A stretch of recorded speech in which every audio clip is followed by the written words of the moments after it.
It makes me so sad that like that's who like the younger generation is looking up to. Like the dude is a piece of shit, you know, like he just is not a good person and not a good person to look up to. Like he's a terrible example. I'm gonna clip that. This is The Best Friends Ask Why podcast with Aaron and Dylan.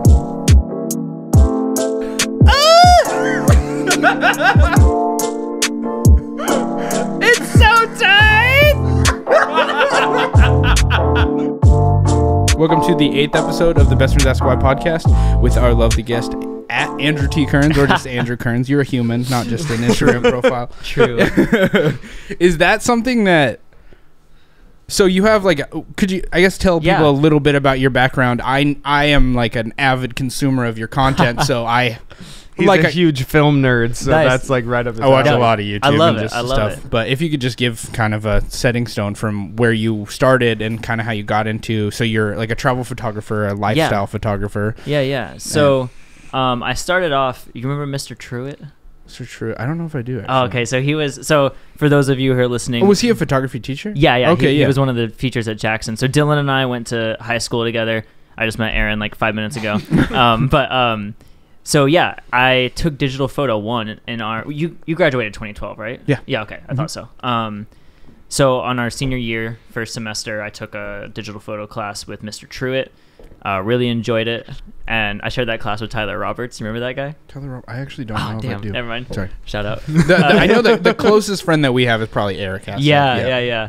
So he was good friends with Eric. Yeah. And me. So anyways, discovered photo then. And then I kind of like, I mean, in a nutshell, I was just doing it for fun from like end of 2011 to like beginning of 2015. Just kind of like dinking around in it, enjoying it for what it was, but never took it too seriously. And then around the beginning of 2015, like I was quitting.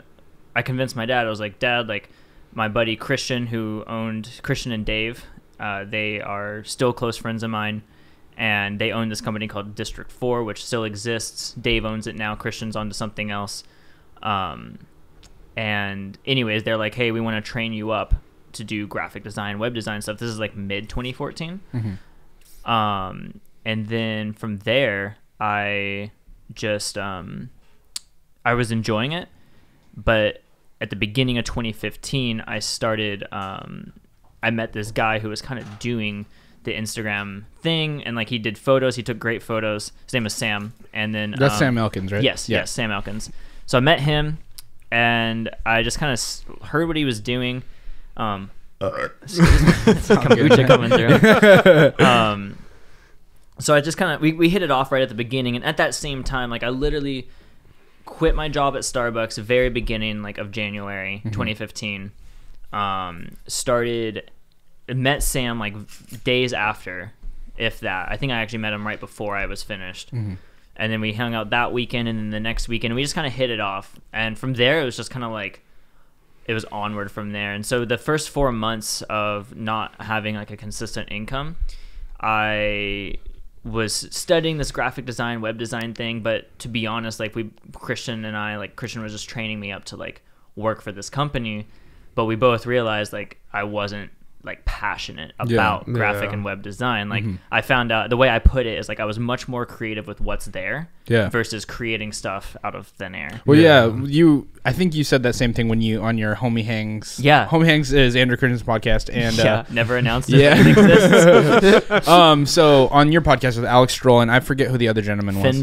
Finn Beals. Yeah. So I think you said a very similar thing to that, and Finn might have said something very similar to that as well. But like you guys all seem to come from like a graphic design, like at least something started. Them much more so than me. Like Finn had his own web design business. Stroll studied it in college. Like I was like 4 months. I was like, fuck this. I was just like not a huge fan. But in that I was like, skipping meetings to go shoot, and then Christian was like, you're way more stoked on this. Like, go forth and do that. And then like spring 2015, I was just like gung ho, like straightforward, and it started small.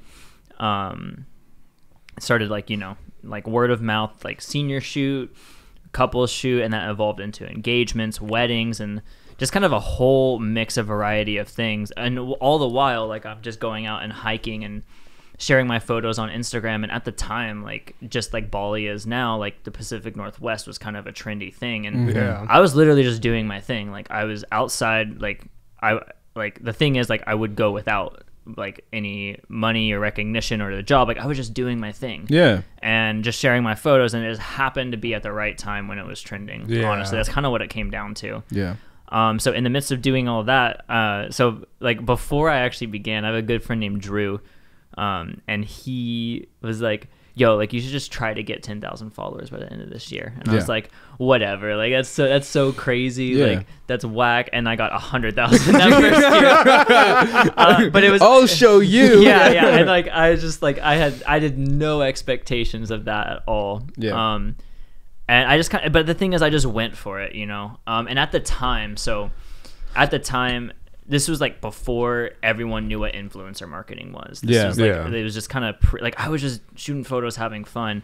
And where did you learn about like hashtags and stuff like that, or like, was it? You just do it enough. Trial and it's error. Like trial and error. Like just jump full into it and see what happens. But like, did you know how hashtags worked? Because like I think I started using hashtags as like a hashtag as a joke. I didn't know that they created like a catalog. Yeah. So I mean, there was like back in the day, I used to like see what was like what to use and like this and that. But it all like I was never one of those like sleazes that like use like trending hashtags. Like it would actually be like relevant to the photo, because like I don't want people like if I'm tagging like hashtag like whatever car stuff, like just to get on trending pages, like and then they see a picture of a tree or some shit. Yeah, and I don't want people to be following me like from that crowd, because that's not the crowd I'm trying to reach. That's like me when I post clips from the podcast. I put like hashtag Lego, even though we're talking about like Lego. Well, we talk about Lego in the podcast, but like on another thing, we're talking about something completely different. I'm like, just get it out there. Still relates. Yeah.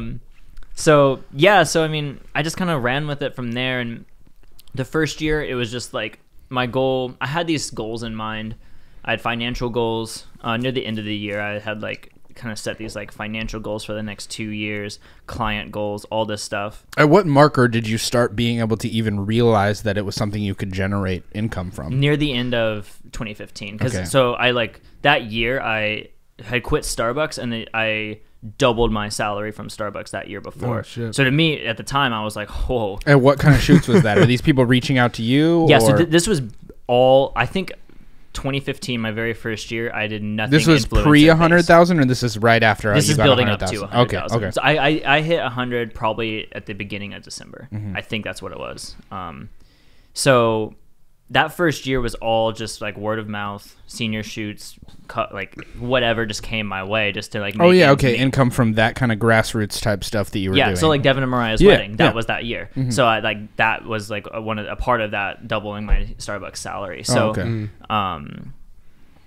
so that was kind of the first year. And then being around like everyone in that community, like you kind of learn it's like, oh, okay, so like if I do get a follower base, like I can start doing influencer marketing and all this stuff.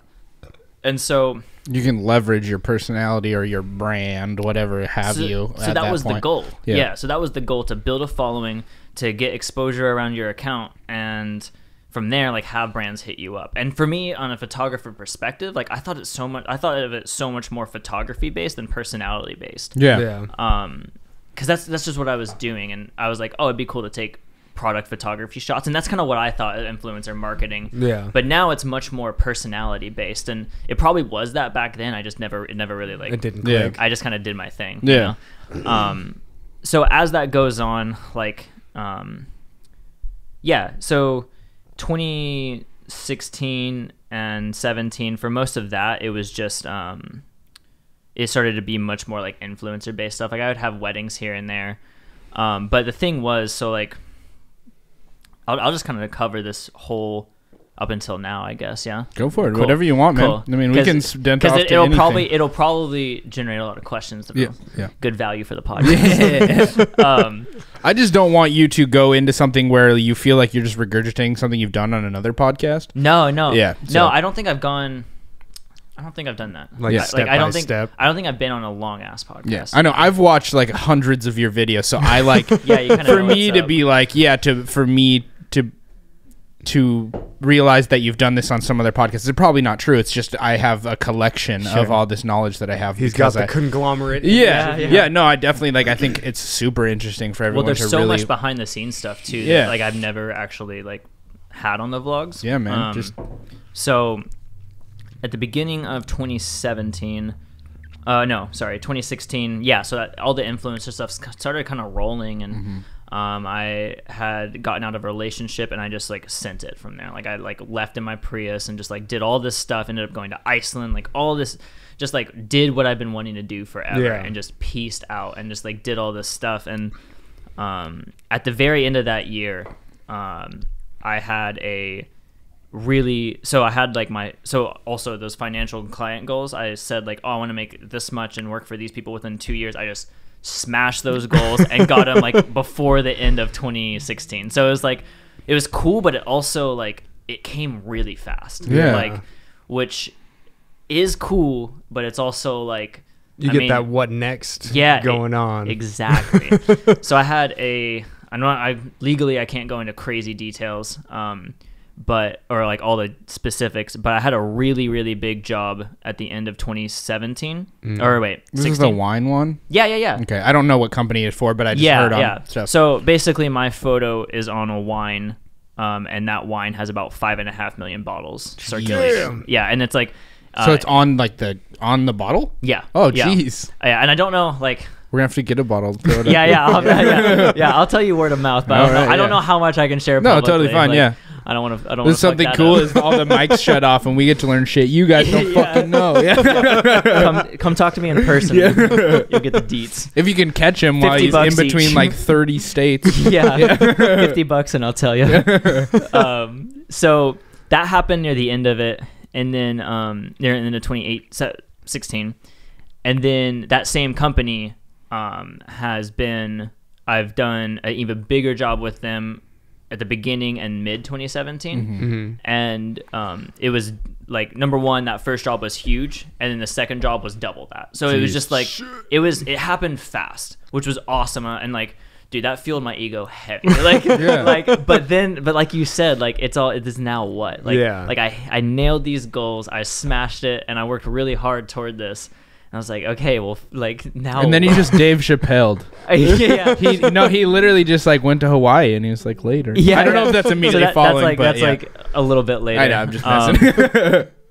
But it kind of made me realize. So just to put it in perspective, and up till now. So when I first got that job, and this for people listening, really understand how important this is to realize.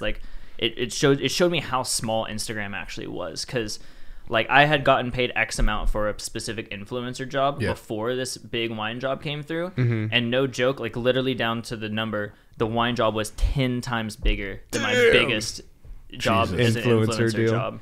So, and these influencer jobs are not small. No. Correct. And it's it's a couple $1,000s, a few $1,000s. Yeah. It's not small. And then at the time, and then so to put it in perspective even more, the second job I got. So the second job I was on assignment. We put a mic to you a little bit. Yeah.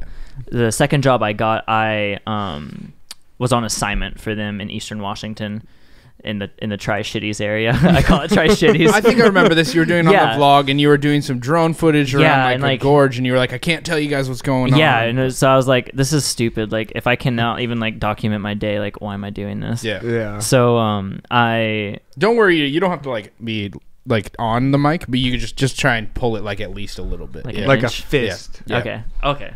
Fist. Yeah, that should be fine. Yeah, as long as you're just talking. Yeah. Whose fist are we measuring? Iron fist.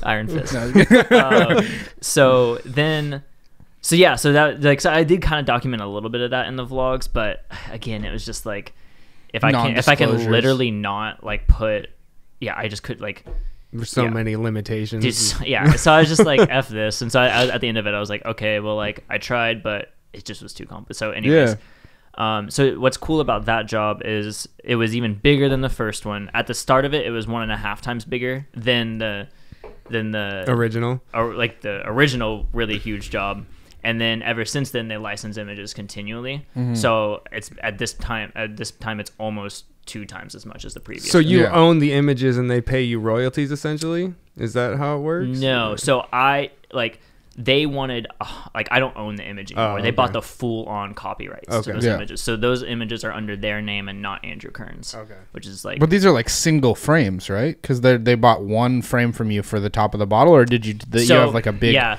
It gets confusing. And so basically, like, I had this one photo. I don't even think I ever shared it on Instagram. I just had it on my website, and they reached out. And because I owned that photo already, the price is much higher. Because it's like, hey, like... I want to buy your art off you. Yeah. And you own it completely. Now let us own it completely. Like, it's different between licensing and owning. Yeah. It's like a whole tangent. But but then the second job was me on assignment shooting photos for them. So all the ones you took belong to them. Yeah. Okay. So it's definitely a price difference, I assume, unless I'm doing business wrong. Yeah. But like, I have someone who helps me run all that. Shout out to Willie. And, this is like a manager or something? Yeah, but he just like helps me manage all that and all the legal aspects of things. Yeah, the stuff that I'm like, what the hell's going on? Like, Willie, I just want to take the picture. Yeah, I just want to be outside, man. Well, that's smart though, because you need to delegate. Like, I'm reading this book right now, that extreme ownership thing, and it's I've been wanting to read that. It's really good. It's super Jocko intense. Who wrote it. Jocko Willink and Leif Babbitt. Yeah. But it's really they have this thing. It's called like decentralized command. Yeah. And so realizing that you can't be as effective as you would be if you were doing all of these delegated tasks. Like, you're an artist, so you've developed this skill with countless hours of time and your soul and all this stuff, and you've developed this product, which is you and yourself, and that's really what you're selling to these people. But like, at a point, it takes from what that product is. If you're spreading yourself thin. If you're spreading yourself thin, and you're worried about taxes when there's people who do taxes, and you're worrying about this when there's people who do that thing. And like, that's why, like, on movie sets, I'm sure they have like 8 different people who do different things. You have a lighting guy, and because that way you can generate the best possible version of yourself. Yeah, and that's like, I haven't read that book, but I kind of know the gist of it because I've followed along with, and I've talked to people who have read that book, and I love... That was taking the idea and kind of diving into it like a little bit spread out, because he's relates things from a very specific war-related thought process. Yeah. No, his mindset's interesting, but I love the idea of extreme ownership for so many reasons. And the discipline equals freedom is like one of the best sentences you're ever said. Yeah, lately that's been my life, and like that's a subject for later. But like, it has been lately with discipline and stuff. Like, I'm like Andrew 3.0 right now. Like, I've been gunning the past few weeks. That's awesome, because of man. like implementing those disciplines. Thanks for giving us some of your time, dude. Dude, no, of course. Like, it's priorities, and like this is something I want to prioritize. Well, thank you. Yeah, because homies, and then plus getting my message out there, all that stuff. Yeah. So the wine jobs were amazing.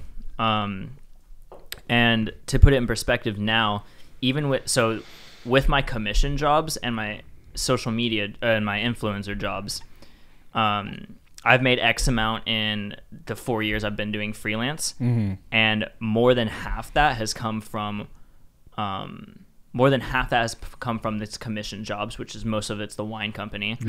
And then from that too, so to put it in perspective, like, probably up until this point, like 1 to 2 out of every 10 jobs have been commission jobs. Even so, I've had way more influencer jobs and way less commission jobs. But the commission jobs have paid still half my income, which is like, even though it's only made up 10 to 20% of my jobs, which is like kind of insane to think about. And so that's what I always try to preach to people. I'm like, yo, like, do not worry about your Instagram following. Like worry about the work and be like fucking stoked on what you're doing. And I hope you can like push forward like you need to and make it happen. Like, because like, the harder you work, the luckier you get. Like, that's like such a true statement. And everyone's path is different. Everyone's journey through photography is so different. Like, when people ask me, how'd you get to where you are? I'm like, I would be wasting both of our time if I told you, like you have to develop your own, like I had, like, that first year when I doubled my Starbucks salary, it's because of people I knew. Like, access the people I can't tell you, like, it's just, it's so hard. Well, and your story's kind of like the right time, right place deal with the the boom of the Pacific Northwest trend. Yeah, and it goes back to the harder you work, the luckier you get. Yeah. You also said on that episode of that podcast, though, of Homie Hangs, your podcast, that you said it came from them looking at your website, though, right? Yeah. It wasn't from Instagram. It was just them organically being like, hey, I like this guy's work. And that's the thing. Like, you have to, that put in perspective for me. That's like, I'm literally like, I could finish this podcast, open my email, and there could be another email with like something similar like that. Like, you're literally one email, one connection, one person finding your website, your podcast, whatever, from your life completely changing. And that shit drives me, like that, like when you can think just about waiting that, for that email. Yeah, because it's like, and like I'm not expecting it, but it's like it can happen. You know, like the harder you work, the luckier you get. I actually got one of those emails today. Nice.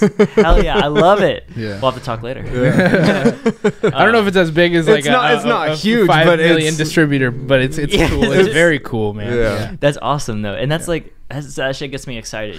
I think that's like something you realize though is like the more time you spend working on yourself, like the more emphasis you put on building the ultimate version of yourself, just the more opportunities you have to make impact in different things. Yeah. And that's where I'm at now so much more, because like after those jobs and all this money and success that kind of came fast, quotation marks, like it just put me in a lull of like, what the fuck am I actually doing? Because it's like if I'm just sitting like I just didn't really know what I was doing, and like all the stuff I started like back in 2015 and stuff, it started off as one thing, and when money and like success got involved, it became something else. And then like it was kind of this like from like 2017 to like really this past summer of 2018 so like a year and a half to 2, it was kind of this lull of just like, what am I doing? And like I definitely have it's like success fatigue.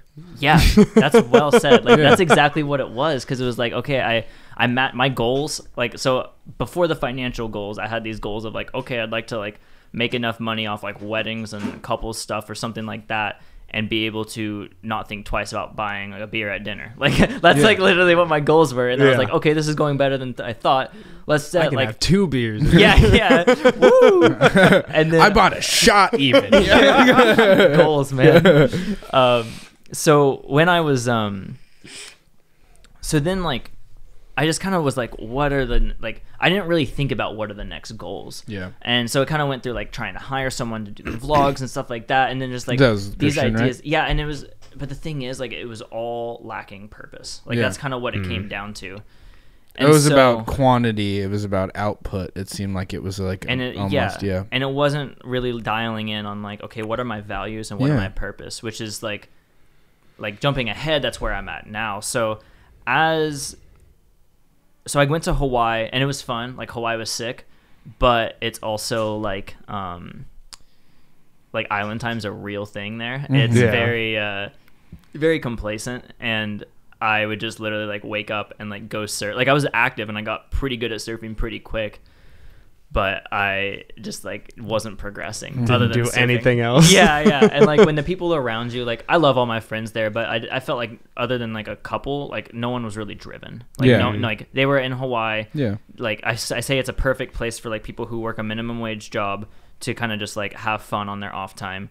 People who work a salaried job, or people who have lived there their whole life, just because it's like for freelance, like when you have so much time in like the perfect place, like number one, you don't want to travel because you're already there. Like why would you travel from fucking Hawaii? You're spending a fortune on your house and all this stuff, and like your milk costs like $8 a gallon. Like it's just mad expensive. So why would you even think about traveling? And then I just also say it's like I wasn't progressing there. Yeah. Is that okay though? Like I wonder, like I not for me. I have this thing that I kind of go over in my head is trying to figure out a certain level of bettering myself, but to a point where I don't want to think about it to the point where I cannot have fun. So that's something I need to. I have been trying to balance, is figuring out how much work do I put forth versus how much relaxation does that earn me. Figuring out how I can be both growth minded and content. And being just who I am. Yeah. And so it's trying to find that balance, at least for me, of how I can be constantly pursuing something better, but not to a point where it makes me sad when I haven't made progress. I want to be excited about life all the time. And so figuring out when I can be, that it's okay to be happy in times of stillness and and not in a way that I'm more happy when I'm growing, but in a similar equal value that I'm still having a good time, even when I'm just like, because those are times when I could be enjoying the presence of people. Like right now, all the time that we put into the podcast it's not like something that it's free time. Realistically, it's something. It's a way of me just talking to people, and why it is like a growth. I'm learning new things from people with influence like you, or just with like big dreams who've achieved things that they want to do. I'm also just sitting in a chair, so I'm not doing anything to make my physical self better, you know. So but I need to figure out how can I fully enjoy my life in every second of it, and like which times do I need to drive and which times do I need to not, because I'm not Jocko Willink, you know. I'm not a Navy SEAL who like took over Ramadi in Iraq. I am just a guy, like I'm just I'm Dylan. Get me. I'm just like a slightly overweight dude who likes to do a podcast with his friends, you know. It's just like this is who I am, but and that is also awesome. That's the thing about the podcast, like we're bringing to the ears.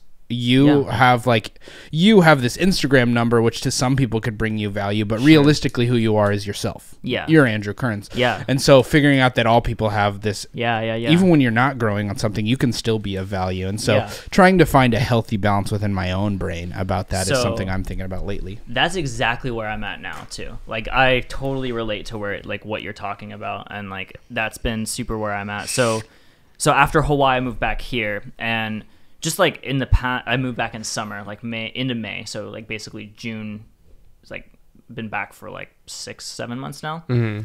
Was living in Bellingham for a part of it. And like long story short, I had to go to California for an event. I had broken my wrist, broken my hard drive. So I had no work to do and a broken wrist. So I couldn't do anything fun. Shit. Was it iPhone?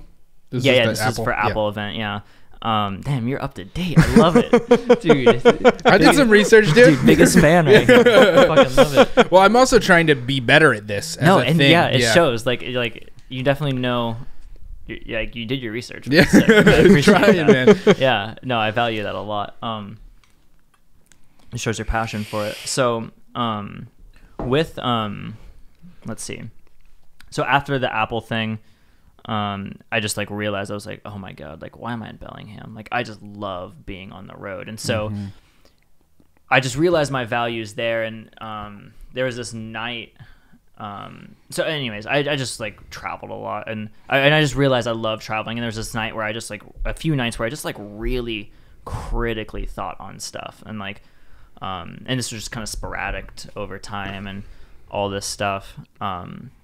But at the end of the day, like I was like, okay, well, like I want to be traveling. So I got someone to take over my Bellingham apartment. And then I started traveling more. And like, as I was traveling more, like you learn so much by just like traveling. Like traveling to a, resort is not traveling.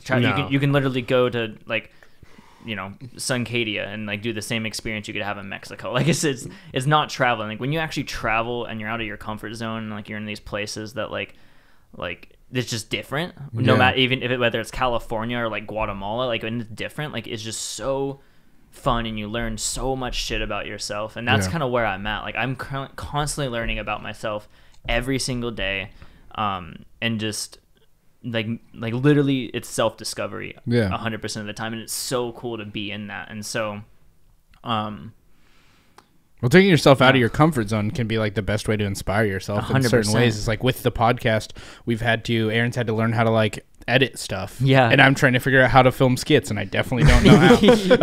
Dude, and that's the part of the process. But there's certain things, it's just like you're inspired by the parts of your life in which you lack in. Yeah. And so like you could possibly get like aggravated by the fact that, Walt is too full of stuff and I got to figure out how to minimize like what I have and how I can more enjoy myself in a different way, and like constantly keeping your brain ticking and you're constantly thinking and you're moving to and that's the thing, like you have to be on your feet. And so one of the biggest things I've learned lately is I'm just so straightforward with my decisions now. Like I don't like, and I used to have a to-do list. I'd be like, oh, what should I do first? What should I do this? And like decision fatigue would set in, and I just like wouldn't get as much done as I not make any decisions or one instead but of. But lately I've cut that out 100%. Like I was actually with hanging out with other like high school, kind of after high school friends the other night, and we were getting ice cream, and like we were in Seattle and they're like trying all these flavors, and I was just like, I'll have chocolate fudge mint brownie with a waffle cone, and then my friend turns, she's like, you're not going to taste anything. I was like, no. Yeah. I know exactly what I fucking, and I apply that to everything. And like,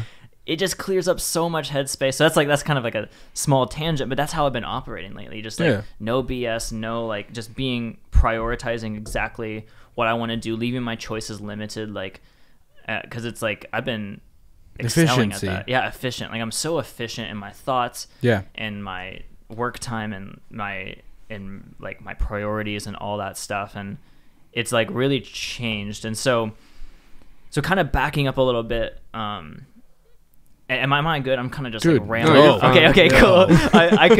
I just get so stoked on what I'm doing. Dude, like I hope other people are as stoked and inspired as I am by it. But so as I've been traveling a lot, it's just brought in like a lot of clarity to like exactly what my purposes are and like all this stuff. And like when I just thought about like when I first started photography and like I was just outside all the time. I was just doing this and that, and it like kind of just like literally just shattering my ego and being like, okay, like fuck what you think your value is. Like just go fucking outside and just go have fucking fun. Like, and I've been doing that, and I've been also like, and I know people say this all the time, like be yourself, be true to yourself. But I've been like lately, I've just been uncompromisably 110% myself. Yeah. And that is literally changing my life, and that's in personal and business and like everything. Yeah.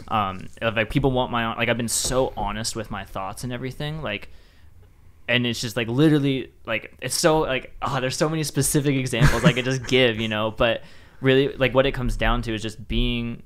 Like I'm in the best place I've ever been in. I'm not worrying about like I've been saying no to influencer jobs because for me, like that was the goal back in the day and I achieved that, but now it's not like fulfilling. Yeah. Like a paycheck, like I've made money. It's been great, like humble bragging. I've done really well, but it doesn't fucking matter. It's like every rap song you hear, you know, everyone's just like, like young man out here. You're separating yourself from the ego, and you want to be fully yourself more than you want to be in search of like what you're doing with influencing jobs is you're selling Andrew Kearns for an amount of money. Yeah, Archer's losing his mind. It's all good. But like you've come to a point where you're comfortable enough in who you want to be, and that's not a part of it. And that and then also too like it just wasn't fulfilling. Like I like for instance like I've done work for Bud Light the past few years, and last time I drank a Bud Light and promoted it was when on the shoot for Bud Light. Like, and so when they reached out this year, I'm like, you know what? Like, this is a really nice paycheck, but and like solid. Like, I had full creative direction on the work and all this stuff, and I was like, no, like you know, like I'm gonna be 110% true to myself. And I don't like Bud Light. I don't like Bud Light, you know. Yeah. But like it's the way I kind of look at it. And like a big reason why I am where I'm at right now is just because like. You know, we all have these goals and these ideas of like, oh, in like 5 years, I'm going to be like doing all this stuff and like working out, have a better job, this and that. But like, if you're not that person today, you're not going to be it in 5 years. Like, look at the adults in your life, you know, like I think about that all the time. I'm like, I don't want to get into specifics, but like, I think about that a lot. And I'm like, why hasn't like, you talk about goals, you talk about this and that, but I've known you for my whole life. Like, you know, and so that's what I'm scared of, and that's what drives me, like kind of that fear. not to be complacent, not to be like worrying about. One thing I've noticed throughout counters. Like everything is just I found in why I attach myself to like certain things on YouTube or podcast. I'm really attracted to people who are living their lives with conviction. Like when you choose where like you've decided that this is what you want and you're continuously in pursuit of that. Yeah. And you are making things happen and you're showing the honesty and the where you fall, like the downfalls of it, but you're just being authentic the whole time. Yeah. There's an authentic pursuit, and like people who are driven is definitely someone I'm like attracted to when and finding that kind of content, but you've kind of always done that. And for the most part, yeah. And like that's the thing I always have to remember, like when I'm doing like these vlogs and stuff, like it is the highlights, but you don't see all the bullshit that's going through my mind. And for that year and a half where vlogs kind of fell off, like I was just going through like that whole lull of just like what the fuck is going on, like what is my purpose and what am I doing. And now that I've really like I've spent so much time talking to people, writing down stuff, and like just going back to like literally taking the car, slamming the brakes, putting in reverse and going back to square one, and then like pedal to the metal again of just like going outside. Like I'm literally basing my whole life right now around this idea of just being back outside. Yeah. And I've been like, so being 100% true to myself, like, remember senior projects? Mm-hmm. So I actually was signed up to go to Central Washington University. I did my senior project on music, and like I wrote a whole entire big band arrangement and all this stuff, blah blah blah. It doesn't matter, but I was gonna go. I realized I hated it. Like I just like all to say is like I just hated writing all this music, and I was like, okay, maybe I don't want a degree in music education, but that idea of education has always been there. Like I love teaching. I love seeing people like I feel you. take what I give, like the value I give, and like taking it and just sprinting with it. You know, like I have a few friends in my life that have asked me a lot of questions. I have a lot of people in my life that have asked me a lot of questions, but very few of them actually take it and fucking just sprint with it. And like those people that I see succeed nowadays are like, it's like so sick to see that. And so just doing that on the scale I have with YouTube and like all this stuff is like such a big thing. And so like just giving myself the plug real quick, like I started, Patreon. Mm-hmm. So I started one recently. I was actually watching it all day when you posted it. No way. I was watching it and I was just seeing the numbers. And I was like, I almost just I probably will eventually, but I'm still like getting my finances together. But I almost subscribed, and I was like, I don't take photos. Yeah. So I was like, that's the thing. You don't have to. Like that's. But I was watching the number just walk itself up. Yeah, it was fucking it's nuts. Awesome, and I'm at like almost 160 people subscribed now, and like the coolest part about that is like, what's the tag for that? Or so if anybody's listening and they like, if you guys take photos and you want to kind of see how a professional takes photos, edits photos, the process, I definitely think this would be like a really good tool for you. Something I'm super stoked on, and it's like something that I think is delivering a ton of value to people. And I can drop the link. We'll definitely have it in this. I mean, you'll get more image on whatever you post, but still, we'll put it in ours. Yeah. Well, so for the one thing I want to show is like the YouTube video I did about the creative process, so you can actually like kind of see. So I did it.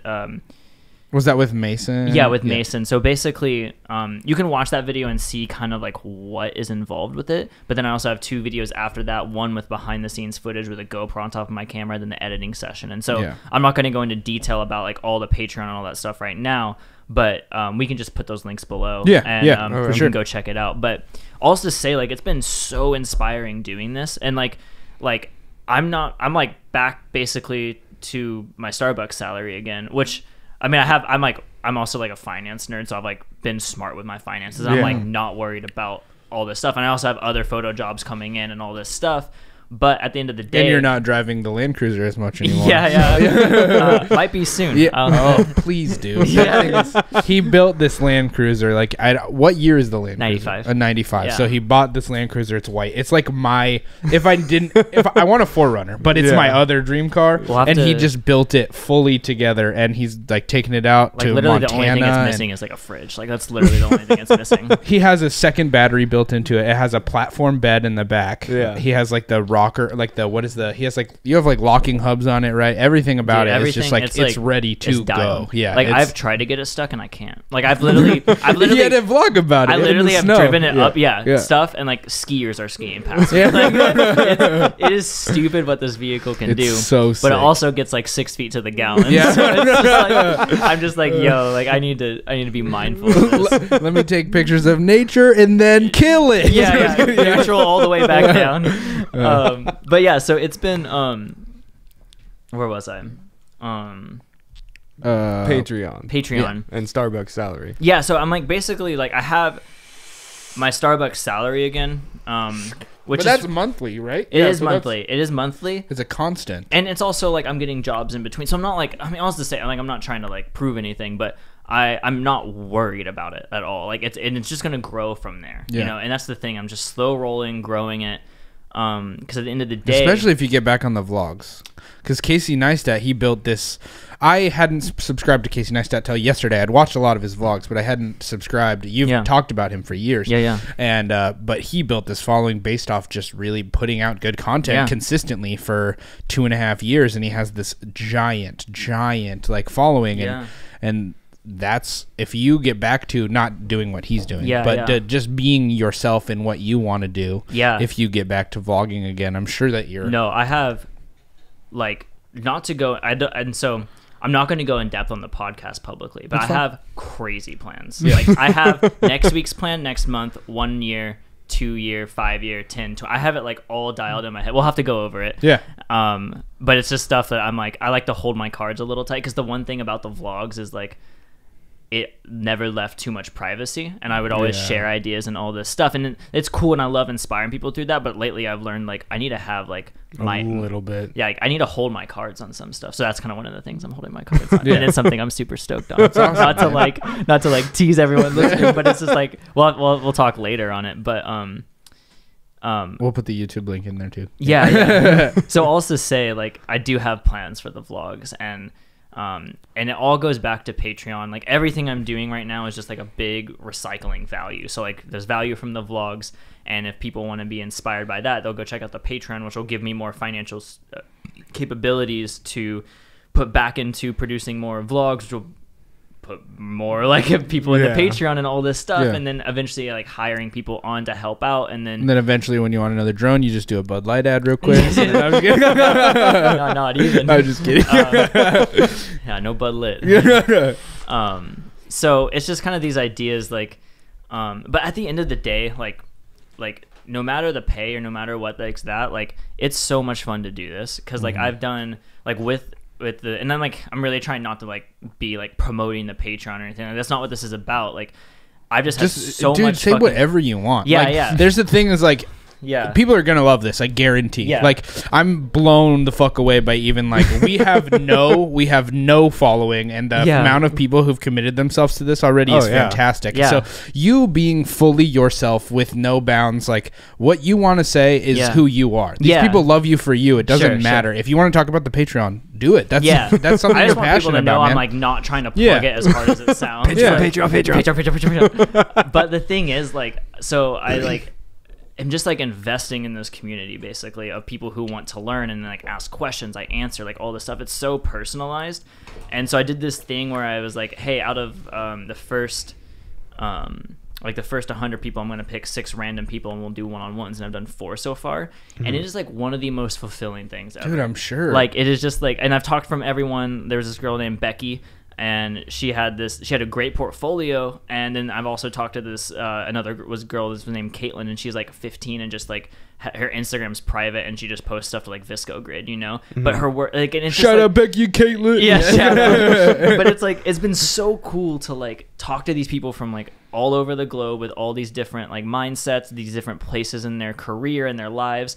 Like some of them shoot professionally, some of them shoot like just for funsies, like, you know, and all this stuff. So it's like, and the fact that they care enough about what the hell I have to say is like dope. Yeah. And it's very validating, I'm sure, to be like, oh, I do have value. Yeah. And it's like, it is so like just this whole value process. So this kind of goes back into like where I'm at now. Like I have a purpose and a plan, like all those like 5, 10, 20 year plans I'm talking about in next week. Like that is literally the shit that drives me right now. 'Cause it's like, I have no trouble waking up at 4:30 and 5 a.m. I'm like literally working out every single day, because I know that's working toward these purposes and these goals. And I'm doing like right now, I've literally like sat on my ass and like gone through all my hard drives to like which is literally hundreds of thousands of photos. I saw that box. Holy shit. He has like a box like this, and it's just like 2 terabyte, 5 terabyte. It's honestly like probably at least $2,000 worth of hard drives in that thing. Jesus. And so, and all to say is like I've just sat on my ass, gone through all this shit, and so I'm making a photo book, I'm doing physical portfolios, and I'm doing my website portfolio, just kind of redoing everything.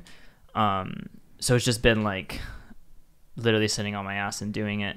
But I have a reason why. Like I know my end goal, and I'm just reverse engineering it, and I know exactly what like all this stuff I'm doing right now, even though I'm just sitting at my favorite coffee shop and clicking the right arrow key over and over and over again. Yeah. Like I know it has so much purpose and value behind it. And the cool part is like the best part about all this is like, like I'll be pitching to brands and doing all this stuff, and I just get to put it right back on the Patreon and encourage people to do the same and put value back out there. Like it is whack. I'm getting paid to like I'm getting like, it's like basically right now, like I'm basically getting paid to what I wanted to do originally, which was teach. Yeah. And at the you're doing it in a it's in a road that you want to be in. In a road I want to be in. And it's not like big band orchestra. Yeah, and it's exactly. And it makes you smile every day rather than makes you depressed. And it makes me like this morning, like this past few days I've just been on it. And this past few weeks I've been on it, and it goes everywhere from like sponsor us on it. What is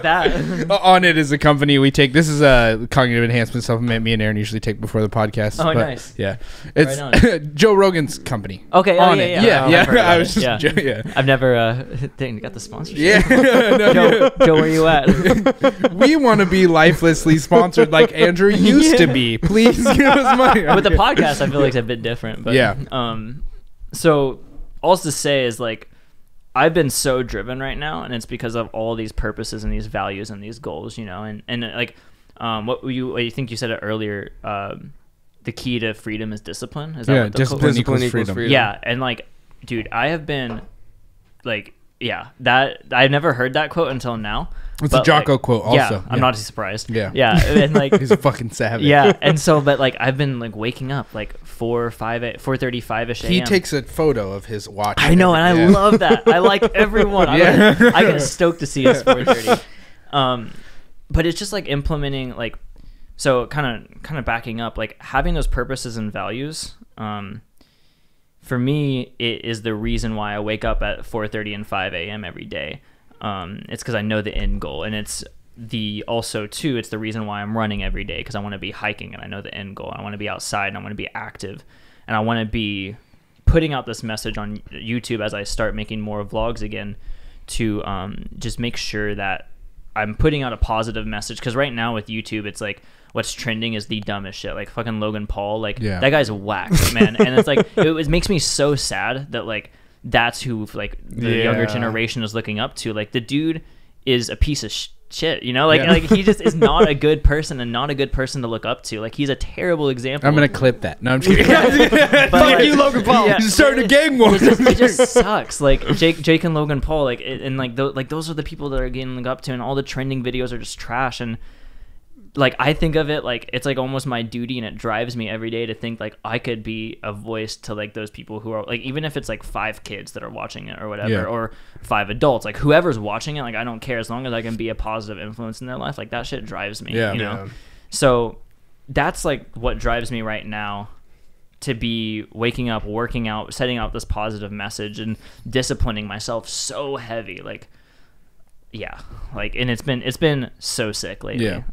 As much as I want to be traveling, like I have been fine being here, and just getting through all this work, because I got a purpose and a plan. And even though I feel like I'm running on a circuit, I know it's that's like working. An important. You're training for the next phase of your life. Yeah, exactly. That's an important message in general, though, that can be like whittled down.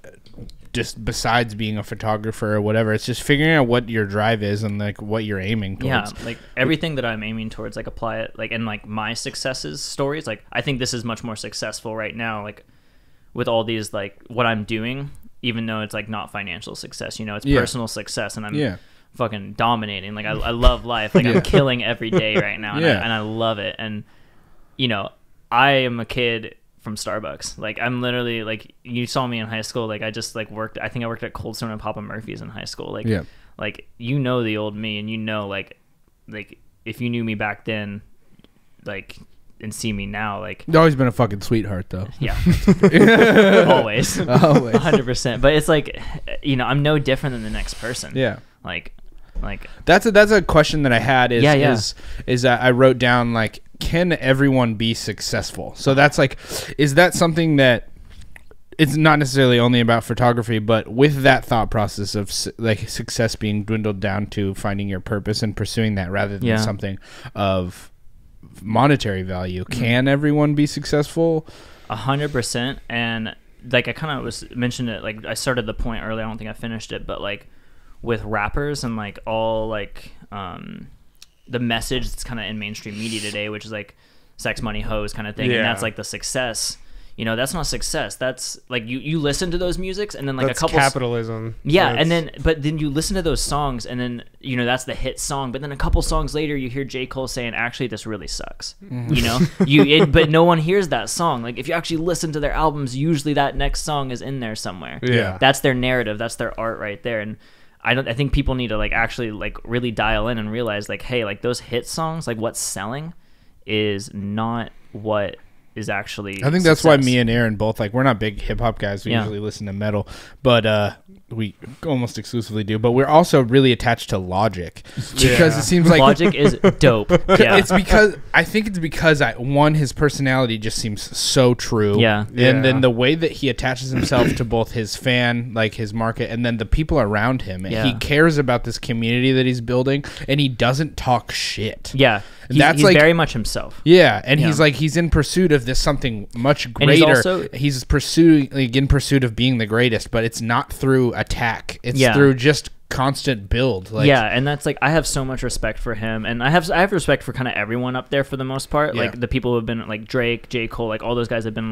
around for a while. But the thing I love about Logic is he just like literally released a novel. And I pre-ordered it. And, I haven't. And like he like released a novel, and he like is like also I think he's like making a movie and all this shit. Like he's a real artist. He has a crazy narrative, and I love his Childish music. Gambino's like that too, where he just like he's in pursuit of all these things that he enjoys. Like he did one rap album, and then he did a second rap album, and then he was like, I'm done with rap, and he did an R&B album. Yeah. And then it's just like he was also a comedian and an actor. Yourself. Yeah. I love it. And so actually I've been a huge fan of this rapper lately named Odyssey, Oddisee. Okay. And holy, like his work, he has an album called Tangible Dreams.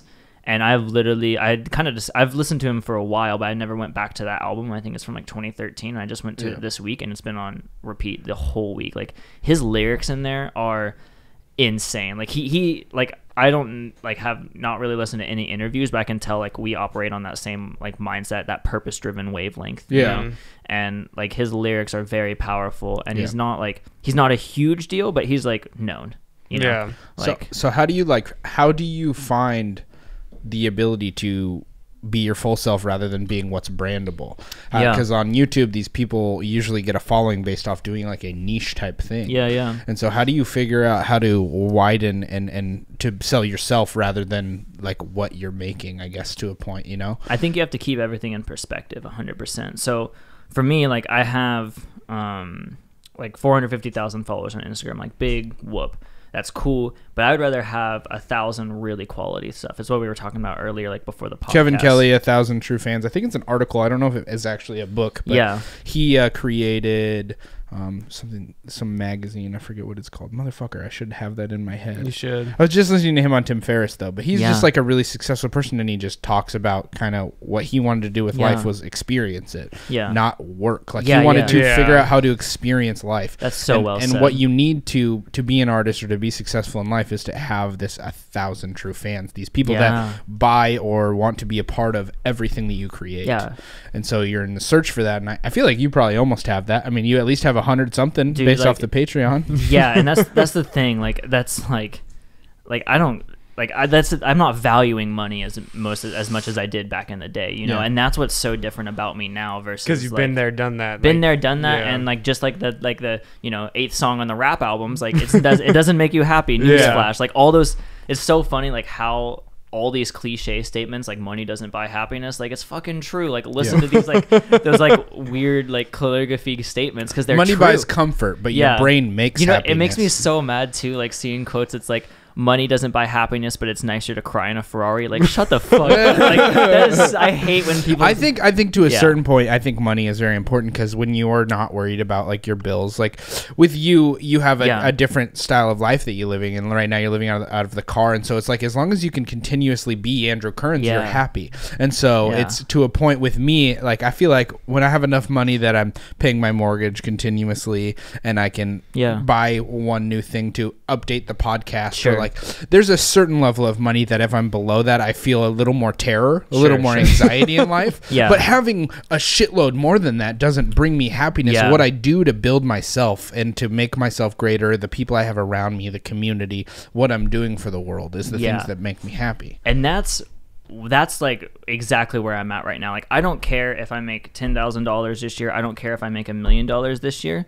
Like, the way I see my success now is getting my message out there of like this positivity and this like showing how my life is like changed, you know, like how I'm doing well. Cause like I said, like I've made the money and the happiness didn't come alongside it. So I'm like still trying to make money. Like I'm down to make $1 million, $2 million, $1 billion. Like I don't care. I'm so down for that. Yeah. But the difference now is like I'm not like putting that in like I'm being responsible with it and like saving it. That's not ahead of your happiness. But now everything is going back into that purpose of just getting my message out there, because I want to make a certain amount before I hire on someone, and like so I'll have like this much money, then all of a sudden I'll be back here again. But my message is getting put out this far, and then I'll make more and more, and maybe I hire on more people or whatever. Now it's getting out this far, and like basing my success. You've built a frame of mind, and so now you're building an empire around this frame of mind that you want to hopefully bring to millions of people. It's not a monetary value. It's about how many ears you can reach and hopefully inspire to be better versions of themselves. And when you make that your mission statement, like that's where success for me now is. Like that's where I'm finding success. That's why I'm waking up at 5 a.m. and running stupid amounts of like however far I'm running and like all this stuff. Like that's why I'm working out every day, eating right, like all this stuff, because it's like I have a purpose and a plan and I'm working toward it. And when you define that purpose, like my purpose is I just want people like it goes way deep, and I could get so deep in this idea of like my purpose and like all my plans around it, but the basis of it is to get people outside, to show them how valuable to save outside, save the earth. Like we're fucked, like shout out to the prez.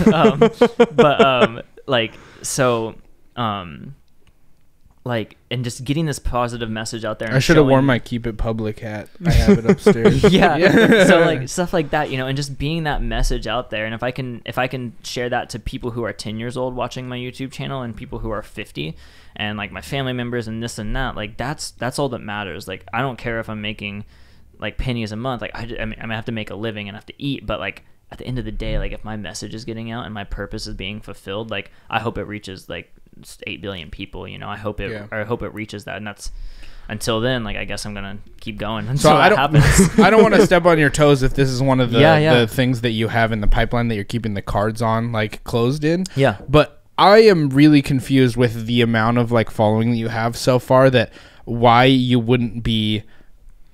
Why have you not made merch yet so you could put that money into what you're building? Like if you want more people to be a part of this and to create like bigger, I think like I have would have bought 6 shirts by now. I don't mean to stomp on in if that's not a part of your value, or maybe it's in the pipeline, who knows. That's funny you asked that. We'll talk after the podcast. Okay. You'll understand why I'm really hesitant on that question. But also say no Andrew T. Kearns merch is in the pipeline. Okay. I don't really have any desire to do that. I've been reading the book Let My People Go Surfing, and it's by the creator and founder, CEO of Patagonia, Yvon Chouinard. Okay. And I've been learning a lot about sustainability, and I guess that kind of has to do with clothing and stuff, but the way Patagonia is nuts, man. Like the stuff they go through and the links they go through to make sure, number one, their product is like top of the line, but number two, like they're so responsible for most of the fabrics we use today. Like, and you would never know. Like, have you ever listened to the podcast How I Built This? No. Oh, you should listen to that one and listen to Yvon Chouinard's. Like it changed I've probably listened to it 5 or 6 times. Like it is so eye-opening, but also like you just can't argue with the guy. Like if you try to argue with him, you're literally making an excuse to like why you can't change your lifestyle. And like he's a genius. Like, but he's also this climbing bum. Like that's how he started out, and that's exactly, he was never trying to be a businessman. So anyways, I encourage, that's like definitely listen to him, and like his book, like I said, it's amazing. So is it like borderline? Is it about like some sort of impact on the world? No, so it's more of, it's kind of like the book that like they had Patagonia employees read, and now he kind of just more released it to public, revised it a bit, and so they have like the first half of the book is their history, which is super fascinating. To put it in perspective, like number one, it's probably about as sustainable as you can get. It's probably the most sustainable clothing company and one of the biggest, and he owns 100% of it. Like no shareholders, no investors, no nothing. Like, yeah, and that's why it's the most sustainable. Yeah, but it's also and it's also slow rolled for like, I mean, it's been built over 50, 60 years, or how like 1960s or 70s when it started. Yeah. So it's like they never rushed it, and I think about that a lot. Like I'm that's why I'm thinking so long term. Like the Patreon, like it is a pretty like big step, but compared to like everything I have in my mind, like it's so small. Yeah, like it's just such a small beginning. That's and awesome. Yeah, so also say it's a good read. I don't know where I was going with that. You said merch, that's close. But it taught me a lot about sustainability too. I was just wondering because I was just like, I feel like with the so if it's about sustainability and it just, if it doesn't fit into your values, then it just doesn't fit into your values. It's totally fine. I was just wondering because I was like, you can make some serious money. That might have been the Instagram influencer days where t-shirts would have been. No, I've thought about it, and like I think it'd be cool. Like, I mean, I'm sure people would. It's definitely something we'll do because we're just money sluts. Dude, I'll buy a I'll buy a shirt. We have a couple things working. And we just like merch. Yeah, we do. That's the band. I think it's a way of like billboarding communities that you want to be a part of. You know, it's like you buy things. You buy things because you support, kind of in a way you support what they do. And so like Red Bull, I have a Red Bull fridge and I have this Red Bull flag because like I love what they've done for snowboarding, and I love that what they've done for film and how they encourage people to do action sports. Yeah, and, like, it's cool. They're a big part of like the big parts of life and what is exciting to people. Mountain biking. And did you know? And I might be botching this. Someone told me this, but I'm pretty sure I trust the person that told me this. That Red Bull is actually just a licensed drink.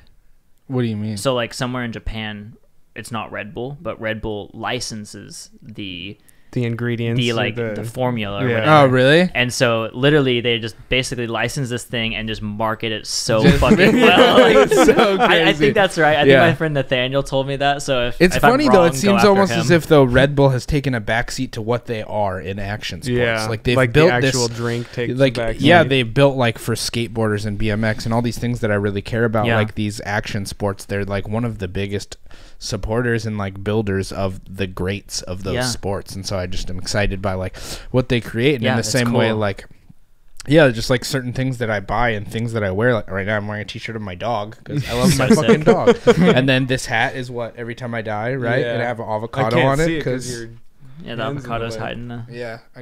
There's an avocado on it because I love avocados. Nice. So it's just a way of me like just covering myself in things that I care about. This is the same way with people, I guess, with football and stuff like that. You know, they wear people's names on. That's a little jerseys weird and stuff. But it's just a way.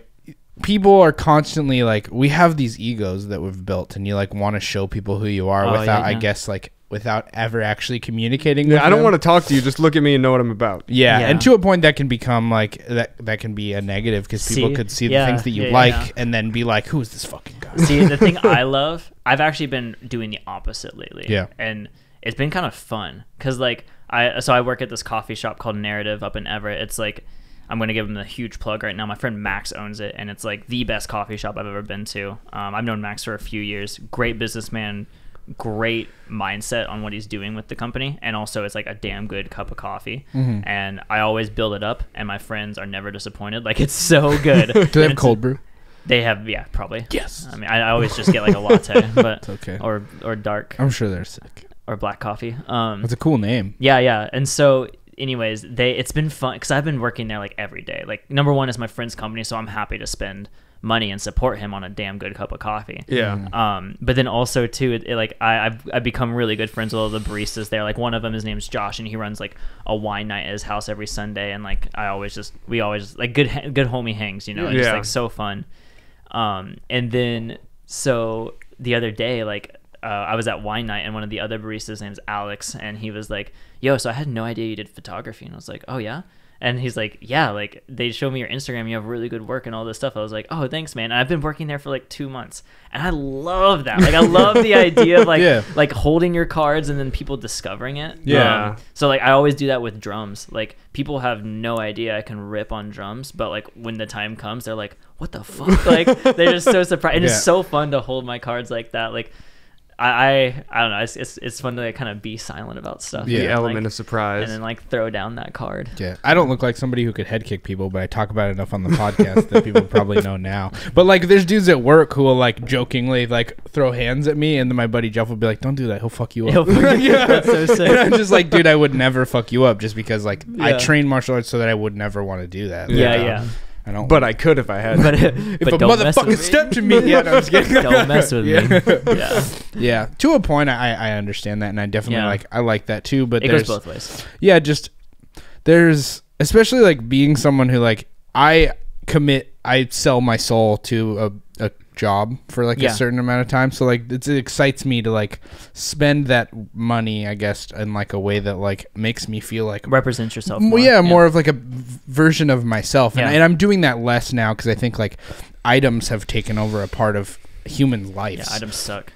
And so I'm trying to eliminate a lot of those things, and I went through my closet and did that thing where you like, does this bring me joy? Yeah, and then and then eliminate those things from my life that I don't need, and I think that just simplifies my life and makes life more efficient because the things that do bring me joy are more readily involved in my life, and the things that don't aren't getting in the way of what I want to do. There's always this rule I apply when I get rid of shit, and I did this. I'm kind of to the point where I can't really get rid of much more. Yeah. Because I have a storage unit, but it's crazy too because I dwindled it down pretty well, and I have a storage unit in Portland just full of like surfboards and like a few camera items.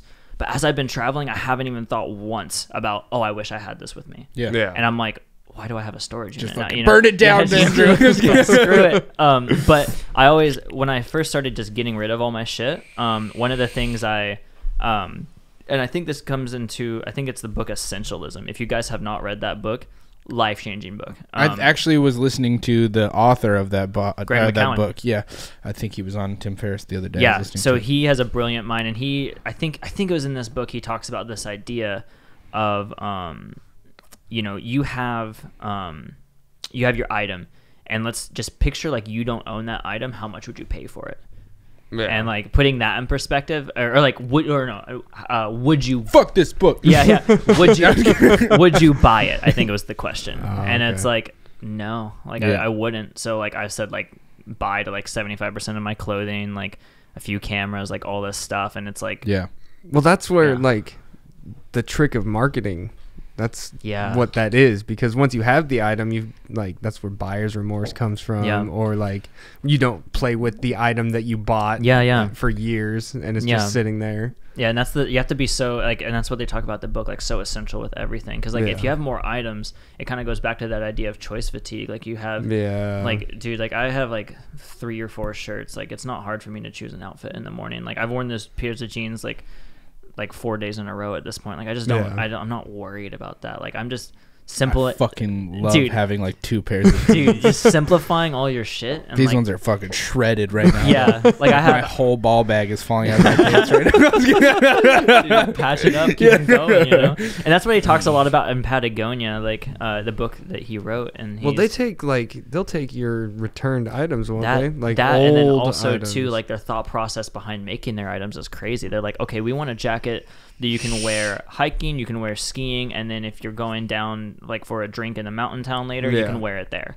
And it's like they've done that. Like, and also a fact too is like most of their gear just feels I feel fucked up because I just bought a Crag Hoppers synthetic down jacket like yesterday. Like, I'm a piece of shit. Yeah, just go return and get a Patagonia.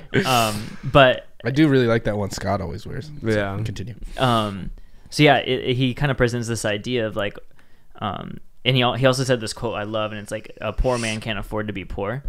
And like, so if you're like cheaping out on all this shit that you don't like, you know, if you're not saving your money for a quality jacket, like you're just going to be buying more over time, you know? And I just kind of apply that thought process to everything. And ever since reading that book and listening to that podcast, I think so much more heavily on each purchase, like so heavy. I'm like, okay, do I need this? Do I really need this? Especially when I've been like traveling out of the Prius, like I can't fit anything more in there. So I had no other choice to like just leave shit behind and sell stuff and all that. So it's been cool and that's helped me a lot with where my mind is nowadays. So that's because if you want less shit, you also need less money. That book back. It's just That's what you get for throwing shit. And that's the thing. Like, once you have what you need and what you like want to keep going forward, like all of a sudden, like the stuff that you thought you wanted and needed, like you just don't. You realize it was completely unnecessary. And completely unnecessary. I had so much unnecessary stuff. I still feel like I do. Like, I still have too many cameras, too many this and that. But at the end of the day, like, you know, it's just simplifying your life and maybe hopefully bettering someone else's through it. You know? Like, donate your shit to the thrift shop. Hopefully someone else can use that shirt, you know?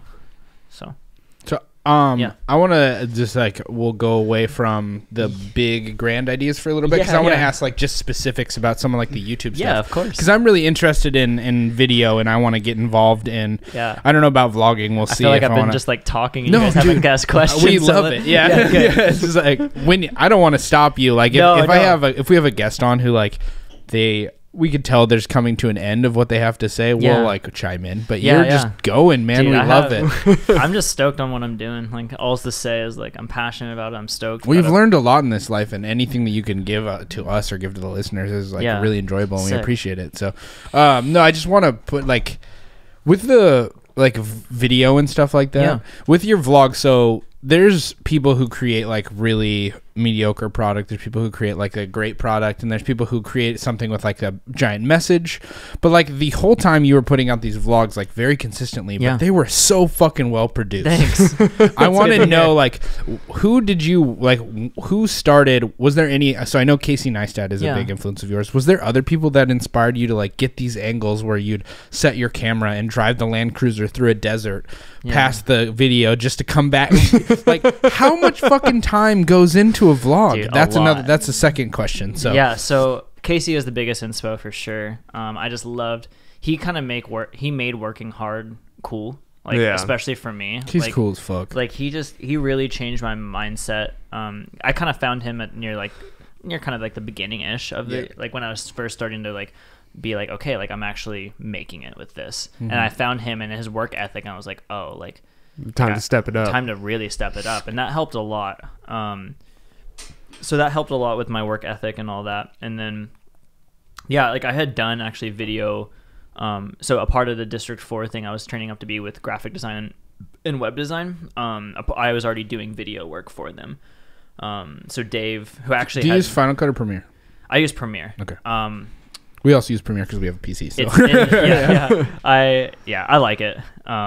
But then, so I guess to answer what was the second part? How much time goes into doing that? Because you do these angles.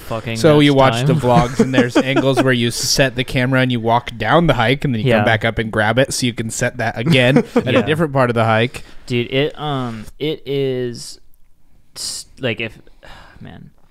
a lot. It is hours. So I mean, you're filming all day, and then sometimes I would film all day and have it up by the next morning just to do it. You did daily for a little bit. I feel didn't you? There were stints where I would do a week or two of dailies and maybe a couple days of dailies, stuff like that. But usually I would have them out within 2 days of making them. I was kind of you're doing 3 a week for a little bit. Yeah, I was pretty consistent for the first year and a half, and then after that it was just not super sustainable. But anyways. It's depending on the vlog and what I'm doing, and also editing the photos to add into some of the vlogs. It could be upwards of 8 hours of editing easy. Jeez. And that might be a little generous. I mean, it varies between 4 to 8 probably average. Now that's just editing. Yeah. Okay. Not even filming. But it varies. Nowadays, back then I feel I wasn't near as dialed and focused as I am. I think I've checked my phone for a grand total of 10 minutes today. That's how I'm much more on top of things. I'm much more aware of where my time is going. So the last couple vlogs I put out recently have been pretty quick, very quick edits. I was probably sub 4 hours. Nice. Still a lot of time, and I value my time pretty heavy just to make sure I'm prioritizing the right things. So so that's one of the reasons I want to hire and keep moving forward with that, to have a little help on that, to keep, I've already went through that, so but to answer your question, a lot of time. Too much time for one person. How how motivating was doing the vlog to get you to do things that you wouldn't be doing typically? Like, did you do more things with your time because you felt like you needed to create something interesting? I think at the beginning when I started as like kind of what Casey did, like he started to have a creative challenge. Yeah. And I was doing the same exact thing at the beginning. Like it was just a creative challenge. It was fun. And I think actually I was pretty productive, a little more productive and better with my time at the start. And then near the end of it, I felt like I was kind of becoming like a chore because I kind of like that's when all the jobs and the money got involved. I'm not saying you could tell, but like you could 100%. I can tell to a point with like the body language when something you seem to be doing it for the audience than for yourself at that point. It's exactly what I said earlier. Like it started off as one thing and became something else because all this success and finance and money got in the way. So it's like, when I spend hours and like off YouTube, like I really haven't made much money off AdSense, and like it's so hard to justify that, like doing that from a business standpoint. It's really hard to justify, and that's all I was thinking. I was thinking so much business back and never I just was not in the right That's where my space. mind frame is currently, because we're building this thing from, we don't have any following for anything, know, so we're building this thing and I have this thought process of the things that I need to do to drive people to listening to us, or so that I can create a market for merch, because like I would love to do this as a job, like if this could be a career of mine in the future, and so figuring out what's worth selling myself for to get that you know is something that I'm, and why too, like purpose and driven and like that stuff, like it's so important to figure out. And like if I can encourage you, like as like, I mean, just from one-on-one right here, like just find the purpose of what you're trying to do here. Like once you find that purpose, that's when you start excelling. Because like I had purpose kind of at the beginning of this whole thing, like back in 2015 I fulfilled those goals, purpose kind of stuff, and like the vlogs too, I kind of had purpose to them as a creative challenge, and I fulfilled that. And then it was like all of a sudden my purpose was gone, and now I have like I said, like purposes that like I can see so far in the future, like, and goals and all this stuff that I'm like, okay, now like I don't see it burning out. Like ever since I had these ideas, like I've only grown stronger. Like they've only become more stoked on it, and like things have made their way in thought process of purpose. We have an idea for like a t-shirt company that we're thinking of called Mountains versus Martyrs. This is the first time talking of it, but with what it is, it's like we want to encourage people to like let your conflicts in life build mountains rather than martyrs. Like it's figuring out really what the podcast is about hasn't been boiled down, but it seems like a constant value that we have is building community and encouraging people to be like fully themselves or to be better. Figuring out like the human story is important, regardless if you're like just a dad, or if you're just like, if you write poetry, if you're a photographer, if you do just work at a corporate job, like it doesn't matter what you do. It's your value and the impact that you have on the earth or on other people is the most important thing that you do in life. That's really cool. That's I think it's boiled down to be the purpose. I don't know if it's just my purpose and then Aaron just tagging along. We'll have to, because I don't ask him enough. It's like I have a lot of ideas. You're supposed to ask your friends why. Got it. I should just go. No, we should definitely like post podcast, because like this is like a whole nother subject that I get stoked on talking about. We should talk, like, because I love like helping like people think of those ideas and like all that stuff, and I kind of give you a lot of like my perspective and my plans and my purposes, and it's been cool to talk to people and encourage them through that, so post podcast. We'll just do everything on the podcast. I have a bunch of questions. Please reel them off. I just want to figure out which ones are okay. The rapid fire round. So when you watch the vlogs, I don't know, this could be like a difficult question to answer, and if you don't want to, we can just skip completely over it. But with the vlogs you're watching, you have like these photo shoots with like really pretty girls. Mm-hmm. How do you how does feelings not become like a thing that you have when you're having these like very intimate things? Like you're taking a photo, you're hanging out with one person for like a long time, and you're taking photos of them, and it's like that. being artistic is like a very romantic thing, you know. It just feels like there's a lot of feeling in photos. You're taking photos to portray feeling, and how do you separate like professionalism and what your brain's trying to develop as real feelings in a situation like that? First and foremost, it's like, this is my job. Yeah. And if I let feelings get in the way of my actions, then that's like not okay. That's so unprofessional. Amen. Yeah. And there are so many stories. I know stories of friends. I know stories of other people in the community that like just aren't good with that. They let feelings get in the way. And there's kind of this, it kind of sucks, like, to kind of go off on a rant here, like, especially with an Instagram, like there's this kind of joke, but it's not really a joke that goes around, and like it always talks about like the guy with the camera and he's kind of like just using it to get girls, and it's like somewhat true. Like there are those people, but what really fucking sucks is like people like me who are like actually just passionate about photography and not using it to like fucking pick up women and like, you know, like putting people in uncomfortable situations or whatever. Like that's not my goal. My goal is to create and shoot like work and art, and like, you know, that like I'm not trying, like it just sucks that that's kind of the mantra behind like the influencer, the guys with camera now that shoot like all these girls, and like do it for the passion, not for the for product, like for the girls, you know, like don't like let passion be the focus. And like those people who are doing it for that, like they're gonna burn out, like, or they're gonna get well, the word of mouth is gonna spread real quick, like hey, this dude's a fucking creep. Yeah, and that's the thing, like word of mouth spreads so quick, and like that's the thing, like I just have like, number one, like I just don't let feelings get in the way. And I have like kind of what I was saying, I have that purpose and plan, like that's just not even on my mind right now. Like I am so like, it's gonna take a lot for someone to be entering my life right now, because I'm so stoked on what I'm doing. Like that's just not even like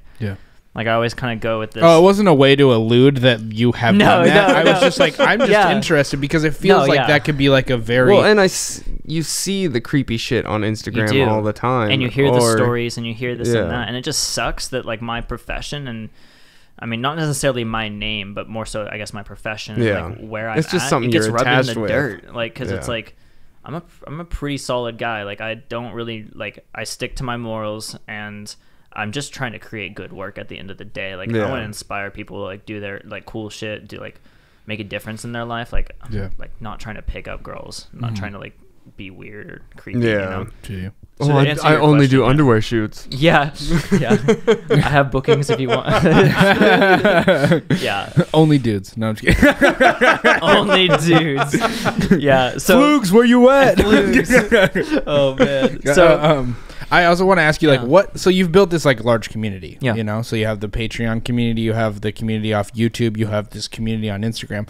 What's the best part of the community that you've built? Like, I know you've been reaching out with them more hands-on recently, in like your Instagram story posts and stuff, like asking questions of these people, so you actually get to like communicate with them more. What's like the best thing that's come of that? So there's you know Gary V, right? Yeah. Okay, so I've he's so good. Yeah, so I recently finished his book, Crushing It. Is it good? And it's amazing. It'll be on my audiobook listen soon. Yeah, you should definitely listen to it. But he talks about the idea of, and he talks about this so much more publicly too, about like being, I mean the way I say it is being a person and not a business. Yeah. You know, like don't like, and so at times I've been, you know, my ego is in the way, and I just like wouldn't take the time to respond to comments or direct messages. And now it's like he kind of presents this idea of like, you know, like, hey, give value back out there and respond, and in turn, like those people will be your longtime supporters. So it's like, oh, cool, that makes sense. They'll be your 1,000 true fans. So that's the thing. So I kind of started responding a lot more with that mentality.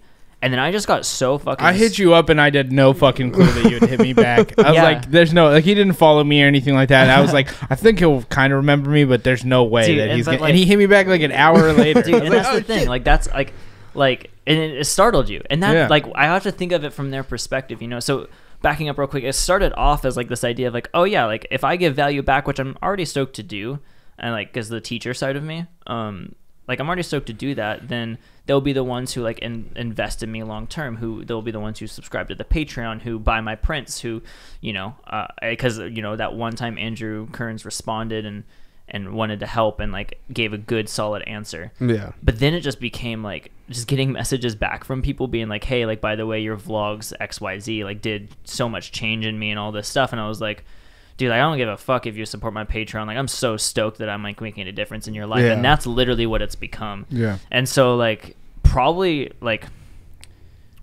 all my DMs, literally every DM since like the beginning of December has been responded to, except for 2 that I don't want us to respond to. It's just like dick pic question mark? No, it's just like photos I should probably deliver and but don't want to waste my time on. And then like pretty much all the comments on like literally when I like on my birthday, like when I posted like a photo of me and I got like a bajillion comments, I responded to every fucking, I sat there for probably like 4 or 5 hours on my birthday, just responding to everyone because I want to make sure I'm a person and not a business. Like it takes so much time, and business wise, it literally like it doesn't make much sense when you're spending that much time, but to me it's like I don't care. I'm just trying to be more of a person than a business. And I think there's that idea that like these people that are famous, you know, you meet your hero and then they're an asshole, and then that just like ruins the whole thing. Then they're no longer your hero. And that's the thing, like ego was in the way before, but now it's just shattered, and I'm just like I don't like, I'm not trying to value myself as high as I used to. I mean, I don't want to sound that like negative in that way, but I'm just making sure I'm a person and I'm not just like sitting there and like I don't want to be posting and sharing my work and have like 100 some people comment and just being like cool and just like going on with my day. Like I want, like they're the reason I'm here today, so hell yeah, I'm gonna like go back to them. And that used to not be my mindset. Like I used to be like, here's my work, like isn't it sick, like, you know. Isn't it sick? But now I'm like, here's my work, like let me know what you think, thank you for your support. Like I want to give back. Like it is so important to do that. And well, that's the idea. Is like you've created this community. Do you want to be a part of that community, or do you just want to just create it? I want to be like hugging everyone. That's like, what I mean. 100%. Like, and that's what like, so it's been fun to do that on Instagram, but I think it's been more fun to do it through Patreon, because it's like I'm connecting with these people so closely, like really helping out, and like none of you fucks got lucky enough to talk to him for an hour and a half. Suck it. No, at least I got to listen. But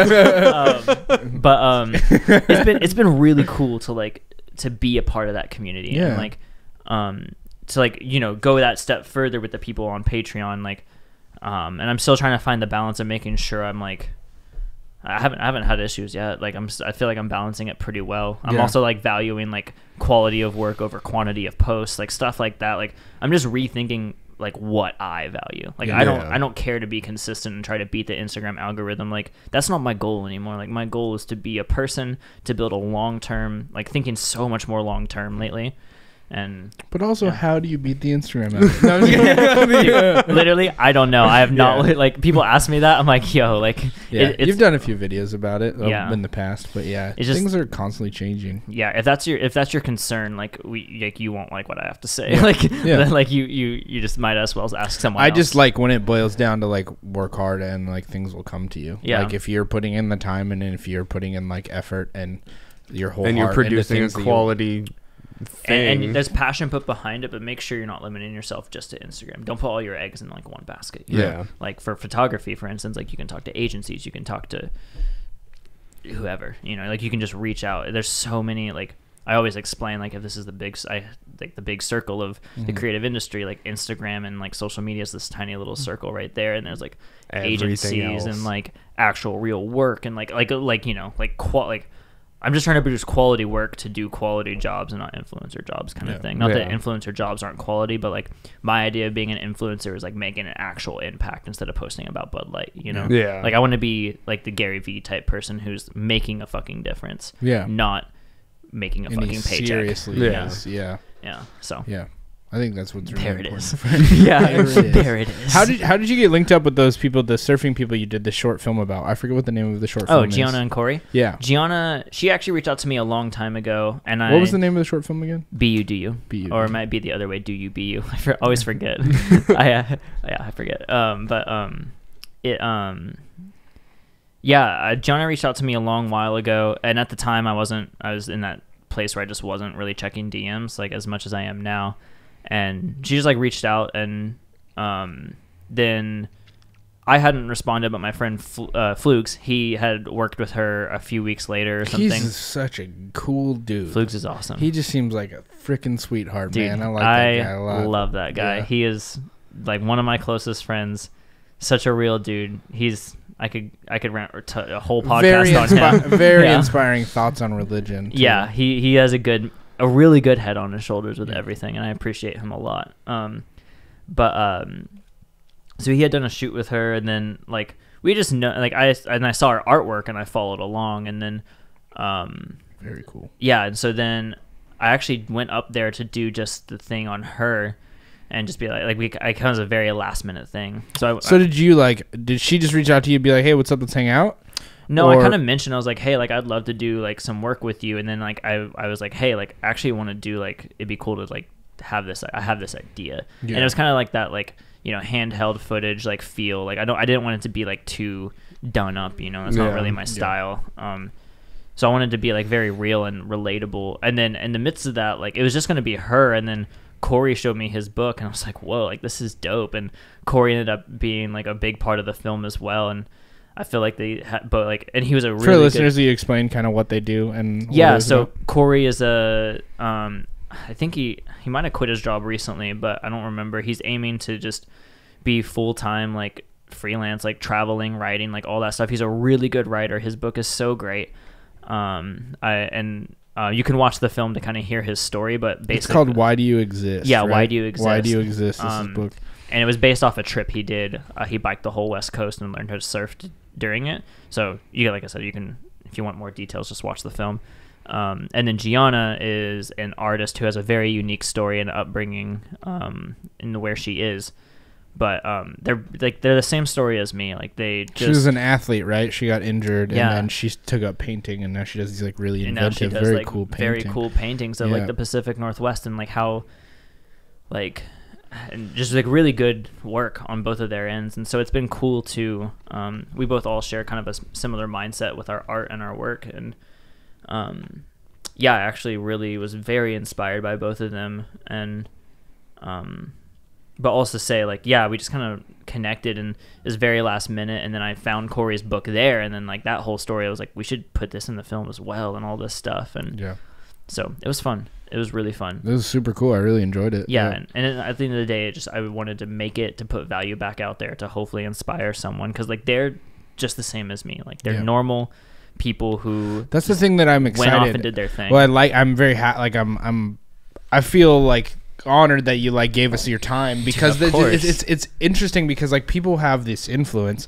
and like the best thing they can do when they're creating their community is like help other people. Dude, like it's not a competition. It's like there's enough for everyone. Like if like that's the thing. Like I hate when people get so competitive. Like I'm very competitive, but not necessarily.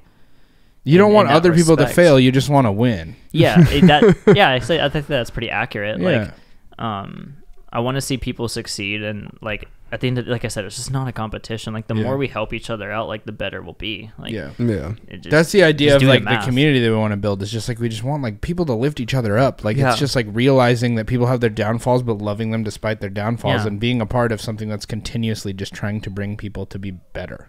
Community, like building those communities are so important too. So I have a few more. Of course. We could talk about anything too. Dude, so if you want to go on other tangents, totally fine. No, I love answering questions. So how do you stay disciplined when not inspired? Ooh. Either to take photos or do the vlog, whatever. So I'd say my discipline actually is more based around my physical activity than anything. Especially as of late. I think for me, my personal journey is when I'm not inspired, it's because I'm losing my purpose and I'm forgetting my values.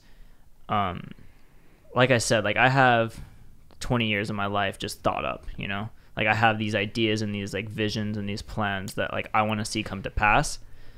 It's so hard to not be inspired when you have those like in your mind, when you have these insane ideas that you have thought through and reverse engineered the way to get to it. Like I know where I'm going and how to get there, so why wouldn't I be inspired, you know? Yeah.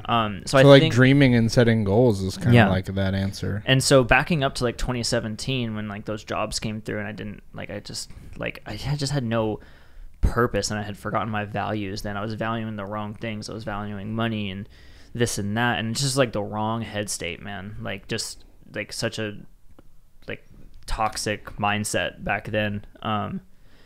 And I love that tattoo, by the way. Thanks. Do you like my surgery scar through it? Oh yeah. It's like work hard, play hard. So, you know, back then, like in that 2 year lull, like I'm not saying every day I was just down in the dumps, but like overall, like that season I was very uninspired, and I feel like I wasn't shooting much, I wasn't progressing.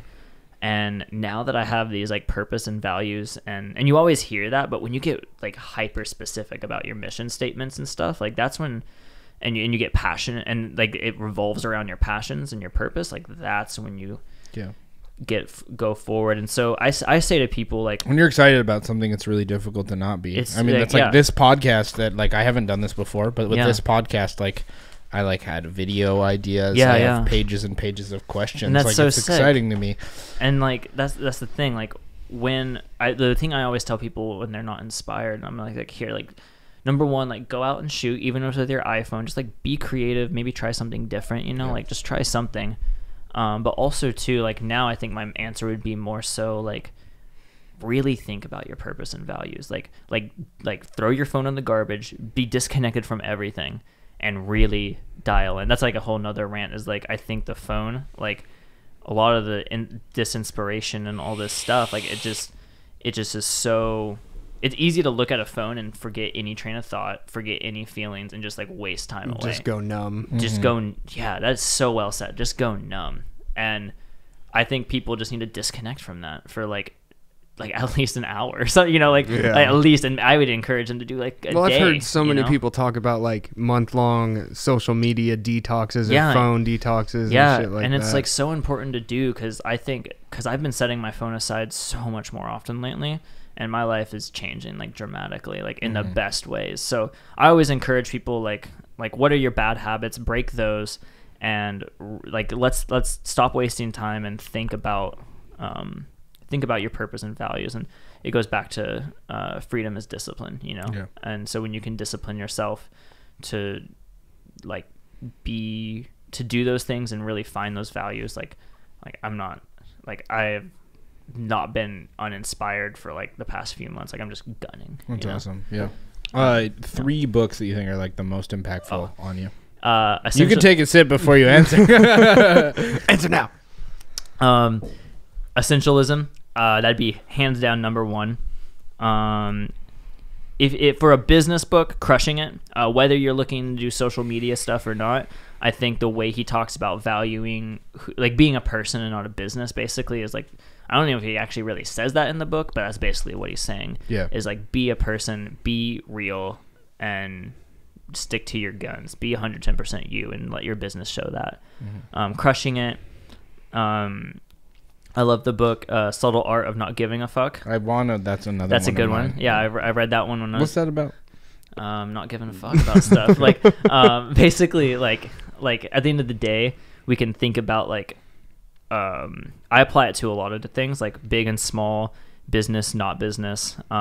So let's say I say no to hanging out with a friend and they get mad at me. Like I have my reasons, and they like it's their problem. They're taking it personally. Like I'm just gonna subtly not give a fuck and just say sorry. Like I just have these things I want to do. I'm prioritizing what's important to me and my time. And then also applying that to like even business things. Like, you know, maybe it's like a client and you're like stoked to work with them, and like you had great talks, and all of a sudden they bring up the budget and you're like, oh, like that's not gonna work out. And it's like maybe they're butthurt about it. Like, who cares? Move on. And even too, like even thinking about like people get so anxietal about like Instagram and posting and sharing and like having a consistent feed. Like just stop giving a fuck. Like you're literally just taking up so much headspace that could be free worrying about that stuff. Like take that headspace and apply it elsewhere, you know? and I apply it to money as well. Like I'm just like trying not to give a fuck about it, like, and just being like on my game, and or I guess not money, but more so my values. Like, do you think you could have done like all that stuff when you were in the process of building what you have now, though? Do you think you could have not give a fuck more, or do you think it was important for you to like really be on it about having a consistent feed and having it be that way? Yeah, I mean, you can't have sweet without bitter, you know? Yeah. Like, I think it's important that I had those experiences, and that's what, like, just taking the time and like taking the good out of everything is so important. Like I've had some shitty experiences, shitty business experiences, gotten screwed by people, had shitty personal experiences, been let down, but like if you can like zoom out and kind of just be like looking at it from like the nosebleed seats and see the whole picture, like it's fine. Like you're going to get by. You're still alive. Like take the good out of it, cuz now like those times I was let down, I think about like, you know, my feelings and how I work through those, and now I'm a stronger person. Yeah. You know, and like I'm such a forward thinker that like now like with anything that bad comes my way, that's kind of what I think about. Like I just don't let it get to me. Like is this gonna matter 5 years from now? No, yeah, okay, that's alone. Exactly. Like it's not. Like it's really not. Like and people get like so uptight about, you know, the smallest shit. Like it's ridiculous, man. It blows my mind that people worry about certain things. Like I just don't worry about small things. Yeah. So like those are my book recommendations. when you take a picture, like what in your mind is the idea that you want it to portray to people? So this is very recent. This is actually one of the things. This goes back to values. So the for me right now, my mission statement for photos is to basically showcase how medicinal outdoors is. So like I think everyone at some point in their life has had a moment where they're just like, holy shit, this is amazing outside, and it's just like this, maybe mountains, maybe this crazy lake. It like, literally is the happiest I could ever be. Yeah, and it's like such a hard feeling to describe, and that's what I want to capture. I went to Gothic Basin, and I was that place is nuts. I was at the very top of Gothic Peak, except for like the last 20 yards, because you actually have to scramble to the top, so you needed stuff. I didn't have that stuff, but I was hanging off like the ridge. Responsible choice. Yeah, I was going off. I was holding on, and I was holding my camera, and I took a selfie with my Nikon back this direction. Hell yeah. And I was just like walking up there was no one up there. Yeah, like the sun was setting to the point where it was only seen now on as high as I was on the mountain, and there was no I'm not a photographer, but just walking around Frosty Lake and taking photos with my camera and just being on top of the mountain with no one around to talk to me, with nothing. It was just the purest joy that I felt. And it's like, that's exactly what I want to capture. It's the struggle of getting up there too, you know, the sweat that it takes to get to the top of a mountain. It's like my 20-year plan put into like a few hours. Like it's just the struggle. Yeah, you get there eventually. I earned it, you know. Like it's like it's just like essentially like that's why I love hiking so much, because it is like and like running and all that. The meals are so good because you're so tired and sweaty. You know, give me like a fucking like ginger and I'll just like like it's anything. Like everything tastes so good. Yeah, you're just like well, like my brother brought a pack of hot dogs on the top, and I had my little campfire, like the little tiny packable jet boil, jet boil type thing, and we cooked those, and I was just like, I've never had a better hot dog in my life. It's like a cheap like dollar store. Yeah, they're so good. You're like ballpark, you guys kill it. Yeah, dude, it's so true. And that place is so beautiful, dude, though. Gothic is mad. It man. is insane. Like, it is such a it's one of the place. prettier ones I've been on for sure. Yeah, and so that feeling that you get in those situations, like I did the Wonderland Trail, which is like 100. Oh my God, was it hard? I mean, of course it was hard, but like, really what was exciting about like how fucking awesome was that? Dude, you're just like disconnected from all your shit for 10 days. Like you're just chilling. Yeah. Like our only goal was from point A to point B, like just no responsibilities other than point A to point B. And for 10 days straight, no phone, no nothing. And it was like life-giving. Like it was so good. That's and there was like some, for sure. There was like some moments on there where I just had like a lot of good thoughts and a lot of good like moments of realization and just like really thinking critically on stuff, and because you're just disconnected from all your shit. Like you're around like 4 other good homies. I just set my background as Mount Rainier. Heck yeah. Like a picture of Mount Rainier. So that was like I had a lot of great feelings those trips, and I also did the Enchantments a couple years ago. I want to do that one too. I specifically remember this moment when I was like taking photos with my friend Megan. Kolchak Lake. So it's the first lake there, and then that's like the brewing company. I haven't been to Kolchak Lake, I don't think, but I know that there's Kolchak Brewing Company is a thing, right? Maybe I don't know. So basically, is it like up Whatcom area? It's Leavenworth. Okay. So basically, it's like a lake. Dragontail Peak is like to the right, and then there's this like. It's on the enchantments. I don't know why I was fucking. Yeah. So and then it's there's this like other side. It's not quite as high as Dragontail, but it's like next to it. And we were just on that other side. We had scrambled up to the top for sunset, and there was just this moment where I was standing there, and I was like taking photos, and like Meg was talking to me, and I was just like, "This is so crazy," and like I just like couldn't think about what she was saying. I couldn't think about taking pictures, and I was just like, this is nuts. Like, these peaks are huge. Like, we're so high. We're like 9,000 feet up. Like, the sunset is mad right now. Like, it was just such a moment. I'm like, how can I capture that? You know, how can I direct a model in a way to display that exact emotion, you know? And that's what I want to display through vlogs, through photos, through all that. And that's also a big reason of, like, this kind of goes back to that purpose and the mission is just like, that's why I'm driven, because I know exactly what I'm aiming for. I have my sights on it, and I'm ready to fire. You know, I have no question with what I'm trying to doing, and that helps me a lot with drive and inspiration. So, what's the best hikes around here for people to do? He's like, I don't want to blow up the spot. Gotta keep the kids out. Kolchak, that area is really good. If you guys just to be responsible, like if you do decide to do the enchantments, you have to apply for permits. You can't just walk in and post up your tent. I had a scheduled on my phone to apply for it this year, but I fucking forgot. Oops. Yeah. You can do the lottery that you can show up there. I don't know exactly how it works, but you can look into it. Yeah. You just show up the day of, and they'll let you know if they have space. Something like that. Yeah. That Kolchak's good. One that's really dear to my heart is anywhere on Mount Pilchuck. So Mount Pilchuck itself, but also like Lake 22, I love Lake Heather 22. Lake. I haven't done Heather Lake yet. I want to. It's like bootleg Lake 22. Like Lake 22 is pretty cool. Yeah. Heather Lake's cool.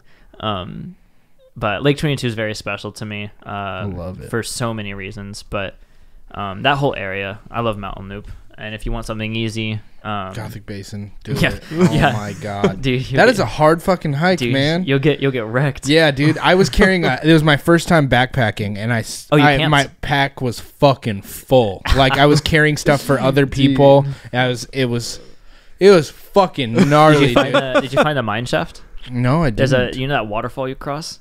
There's a mine shaft kind of back there. Oh, is there? I haven't found it either. Oh, that would be cool to go look for that. Yeah. But imagine doing that trail with a bunch of fucking mining stuff. Oh my god, yeah, dude. You think your backpack's heavy? Stop complaining, boy. To that part, it's not that brutal. It's pretty brutal. It's still really steep. Right after that, it gets But after that, gnarly. it becomes like giant rocks, and you're just taking giant lunges all the way up. It's gnarly as fuck, and it continuously fakes you out that it's gonna finish. Like it keeps making you think you're like, it's right there. Yeah. And then you get up there, you're like, fuck. Yeah. And then you get to like the first lake, you're like, this doesn't look like the picture, and you see there's trail off to the right. You're like, oh shit, I gotta go. Oh my god, okay. We camped low. We camped right like overlooking that one peak that's like dead center in that like. Yeah, so we came up inside, and then it curves off to the left. There's a lower lake over there, and then when you go over to the right, and there's like a little pond. Yeah. We camped right next to that pond. Went for like a quick swim, and then dude, that one that's pretty warm there too. It was really warm. It's oddly we went to like a really warm I like jumped swim. in. I was like, why am I not breathing so hard? Like it's actually a very comfortable temperature. Yeah. And so we went for like a quick swim there, and then everyone in my party took a nap because they were just wrecked. And I changed my shoes into Jaden's hiking shoes because mine were just chafing the shit out of my feet. And I went up to the very top. That's when I started taking all those pictures. Yeah. And it was just like, man, there was no one up there. It's such a surreal feeling. Yeah, it was. I was looking down, like I took a couple photos of like people hanging out like in their tents, like in these cool camping spots. I'm just like way behind them, being all creepy. But it was so fucking cool. I love it, man. Yeah. Taking like, there was still a little bit of snow shelf like by the lake, and I would slide down the snow on my ass and then just like take a handful of snow and eat it because I didn't have water with me. Nice. Oh, it was so Rookie fun, move, man. Yeah. Well, I think I probably did, and I just drank it all. Fair enough. It was so fun though. Fair enough. Okay, so beyond like your favorite hikes, I guess I want to know like, I think it's just really important for people to see about themselves that they're fucking awesome. Yeah. And so a question just to ask yourself, like, what's your favorite personality trait of yourself? I feel like So I think it's two parts. Like I connect with people pretty well. I can kind of like make friends with anyone. But also I really enjoy that too. I'm actually like super introverted. Like my parent, like I would just been, so for those of you who don't know, like I kind of just like travel out of my car for the most part. So I've just been chilling at my parents' house, going through all these hard drive stuff because I don't want to, like my car got broken into in Portland. I'm like, I cannot risk having these hard drives stolen. So I just posted up at my parents' house doing this, and like literally they were gone in Maui up until today, and I just love being by myself, but I also, and I'm really comfortable with being, that's probably like the other trait I love, is I'm really good at being by myself. Like I can just cruise by myself forever.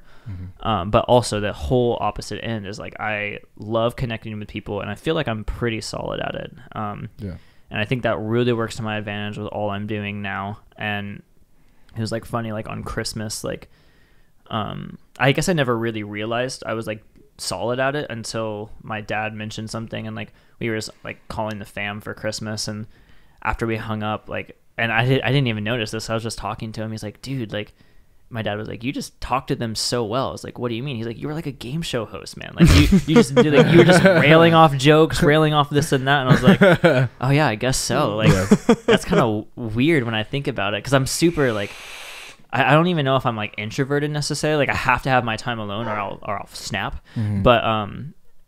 But for the most part, like I love people. I love being around people, and I love being by myself. Yeah. So that's cool. Also, that's nice. That's nice. Do you have a favorite personality trait about yourself, Aaron? My ability to embrace the suck. Yeah, that's probably been the most powerful thing that I've been able to find. It's good for about discipline. Myself. Yeah, really good. And like the last year, the divorce episode and all that stuff was fully about embracing the suck. Yeah. So, dude, you went through the ringer. Yeah. I can't imagine. The D ringer. The D ringer. Oh, that's good. Damn. You went there. But yeah, after that, like that was it solidified a lot of things about myself, and now I kind of crave that struggle a little bit. Yeah, like I want to go and it's suffer. It's like he always wears a fucking sweatshirt while we're doing jiu-jitsu. It's so annoying. Like, just take off the goddamn sweatshirt. I can't sink in rear naked chokes when you're wearing a goddamn sweatshirt. It gives me like he five just like chins. puts his hood in front so I can't knife hand under it. Like, I love it. Well, I put my hand there too. It's not all hood. It's the fucking sweatshirt. I swear to God, it's the sweatshirt. It's not your hand. I'm not worried about your hand. Oh man. What about you? What about me? Is it your ability to talk for hours on end? No, I mean that's okay. It's a good trait to have. It depends. I mean, also suck, if everybody likes it, it's probably a good thing. Yeah. But no, I think my ability to turn negative things into positives is pretty good. So essential. Yeah. Useful. I think like the overarching like thought process of the podcast is like about like taking our traumas and building a good person. It's just like that's something that I don't know who taught me that. I don't know that there was a person in my life that was like, Dylan, all the stuff that sucks is what makes you cool. Like it's the things that kicked my ass that made me into like a person worth talking into a microphone or hanging out with people, like, and why I'm a good friend to people or why I'm funny, and like any reason that I create value to other people is because of the things that sucked in my life, not because of the things that were good. The things that were good you forget, but the things that you struggle through is what you remember in your life, you know? And so those things have taught me, and I now have the ability to like see those things as like a water slide to a more awesome, better version of myself. Yeah. And I think that's probably my best personality trait. It goes back to like you can't have sweet without the bitter, but it's also understanding that like it's one thing to say it, but it's one thing to understand it. Yeah, but like how sweet is that one apple going to be if you eat one bitter apple versus if you eat 6 bitter apples? Because if you eat 6 bitter apples and then you eat that one apple, it's going to be fucking good. And it's like, you know, you go 5 miles up this gnarly hike, and then how good is that ballpark hot dog? Dude. How good is that? That's a classic callback. How good is that hot dog at your house? How good is it up at Gothic Basin? Ballpark, get out of my face. I want Nathan's. Is it kosher? Is it kosher? Is this Costco? Is this Costco?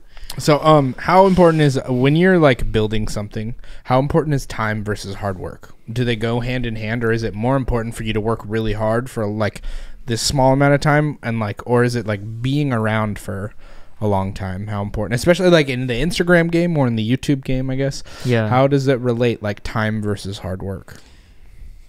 I'd say I feel like I kind of separate both a little bit. I value time so highly. Like, I am very specific how I spend my time. I'm not afraid to say no now. Like, I'll say no to people and I'll just like go do my thing, you know? With hard work, I think it's more about smart work. Like, you can spend an hour. There's this saying that if you have an hour of work and you have 8 hours to do it, you'll spread it that way. Yeah. And it's true. Like, I have like, what's that saying? It's like to spend 10 hours sharpening the blade or whatever. It's like either you like make the cut 10 times, or you spend an hour like sharpening the blade and strike once. Yeah.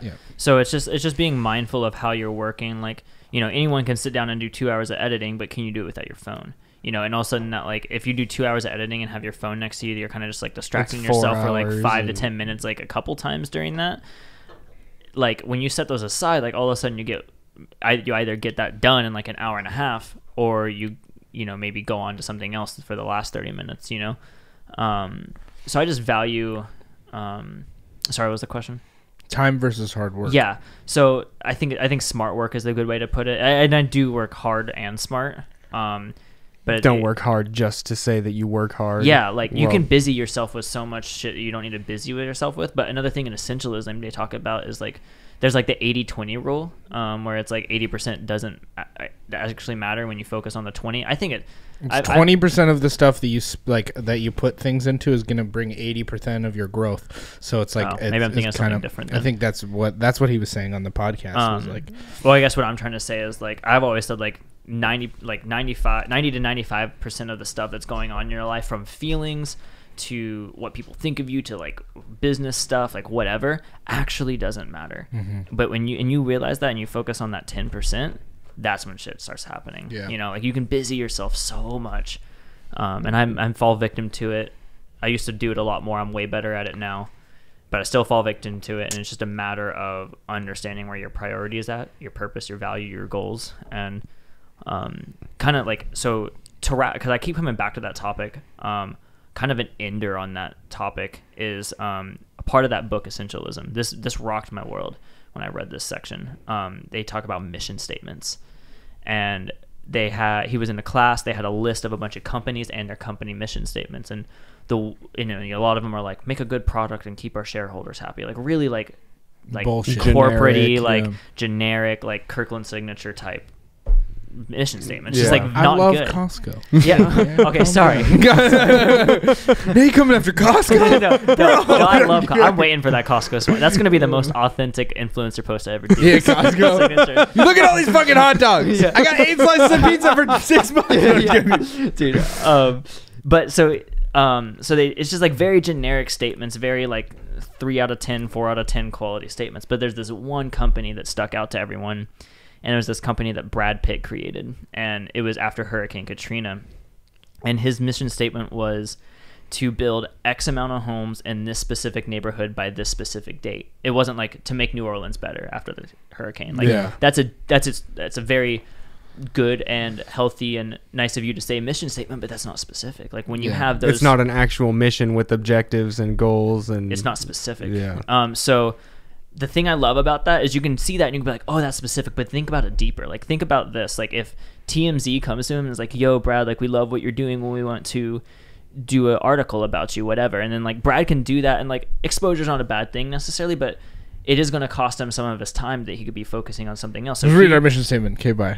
Yeah. So he might take that opportunity and be like, okay, it is an opportunity to expose what I'm trying to do more so, but it also is, it's the TMZ. Like, is this really the crowd I'm trying to reach? Does that help the mission? Is it actually mission? So, for me, I'd be like, I appreciate it, but I'm gonna have to pass on this. But then Joe from like Joe's Lumberyard reaches out and's like, yo, we have a shit ton of wood we want to like donate or like sell to you for really cheap to support your cause. Like, that's the opportunity you want to take. That's the opportunity you want to take. And so applying that to how I work has been super important, and who I shoot with. Like, shooting for me like a year ago is way different than I shoot now. Like, I plan all my shit out. Like, I will say no to working with specific people or specific places, like, or specific types of shoots. Yeah, and then, exactly. Like, if like someone hits me Instagram up for booty shots. Yeah, exactly. never been about that. Never will. But I used to kind of just like, oh, like, want to go out and shoot this day? Like, yeah, sure, sounds good. Yeah. And it's like, there's just no purpose or value driven behind that. Like, for back then, like, whenever the answer is yeah, sure, then it's not a purpose driven. Yeah, and so now it's like I feel like I'm shooting less right now because I've been bogged down by this hard drive stuff. But when I start shooting a lot more, it's going to be so purpose driven. Yeah. And it's because I have those set mission statements. Yeah. And so now it's like, okay, well, here's my plan. I'm going to draw out ideas. I'm going to put a mood board on Pinterest. We're going to do this day. I'm bringing these stuff. Like, we'll leave it this time. And it's just like, boom, boom, boom. You outline your mission. Yeah. And then execute. I like that video. And then it's like quantity or quality over quality shoots versus quantity of shoots. Yeah. You know?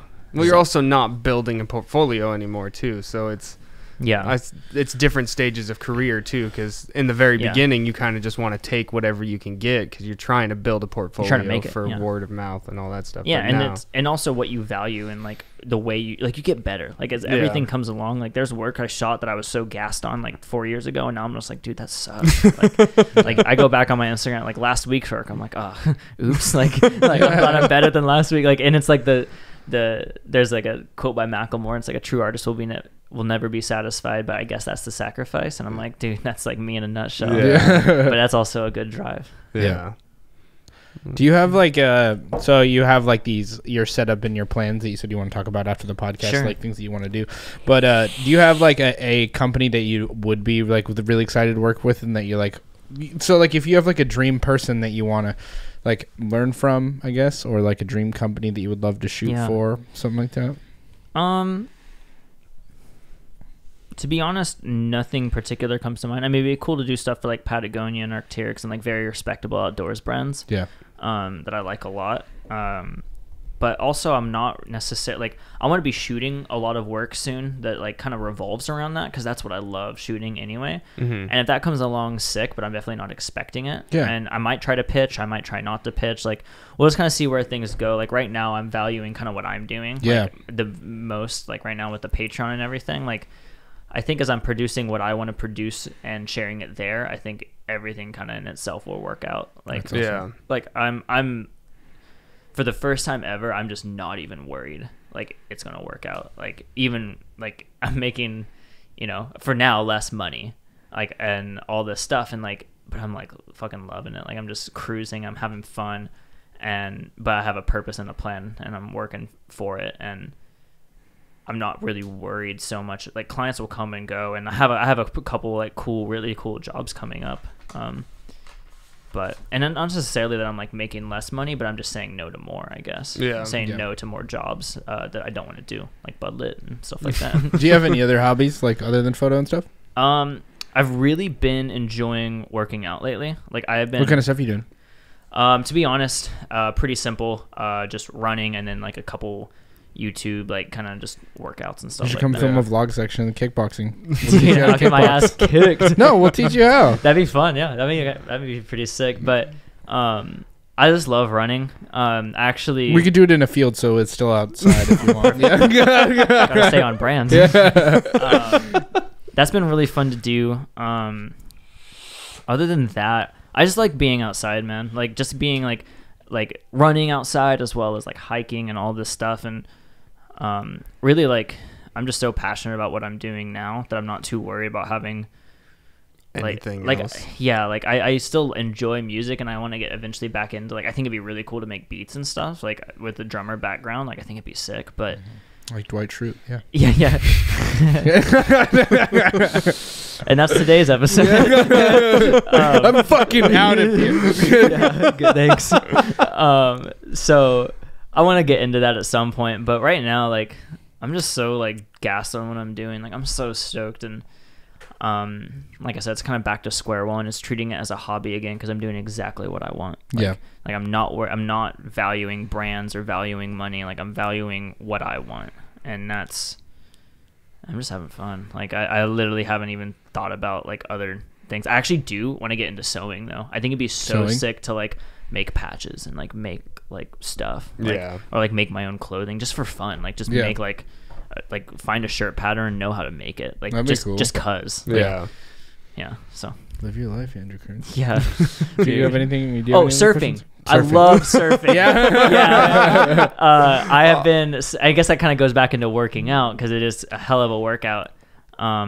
But dude, it is so fun, and the culture around it's really fun. I've been skating here and there. I haven't been skating much lately. You need to come snowboarding with us, dude. I want to go snowboarding, so like we should definitely try. We go on Fridays, but you're all distant and you go on big worldly adventures. If I'm around a Friday, I'd love to in season. Cool. That'd be so sick. That'd be super sick.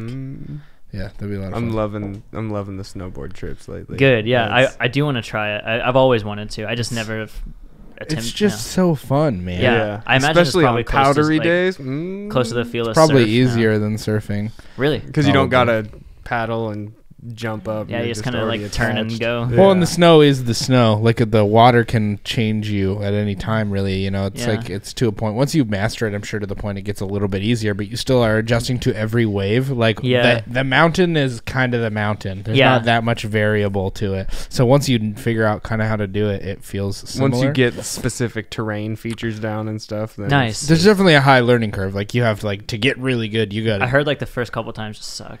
Yeah, usually. But you know how to like carve on a surfboard. Yeah, so that's you'd the learn thing. Like Flugs, when he skates all the time, and when he went snowboarding, he like picked it up. Not easily, but he picked it up the first day. If you do another board sport or two different board sports, then it's not. I'll be throwing down 900s day one.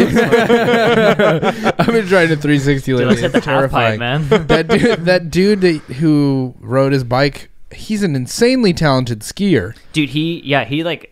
Don't quote me on this, but I think he was like looking at Olympics and shit. Really? Stuff like that. Dude, I was watching him hit rails at Snoqualmie and going off of shit. Dude, I was he's insane. This is fucking crazy. Yeah, no, he like competed heavy back in the day. But damn. Did you ever see that video, the viral video of the skier who goes down the slope, skis across the thing, and does the backflip? Yeah. That's him. Are you serious? Yeah, that's Corey. I don't know if it's the viral one, but he's done it.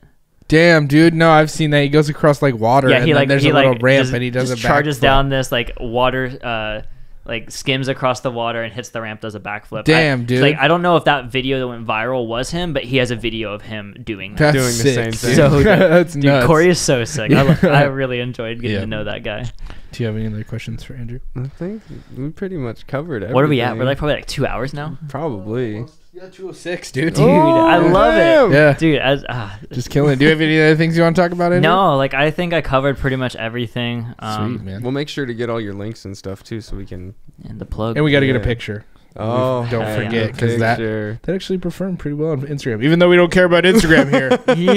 Andrew Kearns is here. We don't. No, we care about Instagram. Yeah. We're on the come up. Yeah, that square one part. Yeah. Don't get too in your head. Maybe you can tell us the thing about framing. You'd be like, "This is all wrong." I got you. All right. Well, this has been eighth episode of Veterans Ask Why. Thank you, Andrew Kearns, for being here. Yeah, thank you guys. Love you so much. That was so fun. All right. Later, guys. Thank you. Thanks again for listening to today's episode of the Best Friends Ask Why podcast. If you like what you heard today, we'd really appreciate it if you could go on whatever service you use to listen or watch the podcast and leave us a review. 5-star reviews are what helps spread the word and build a community around our podcast. If you have any cool guest ideas, questions, or just want to reach out, hit us up on our social media at BFAY. That's BFAWHY. One last time, thank you very much, and we look forward to hearing from you.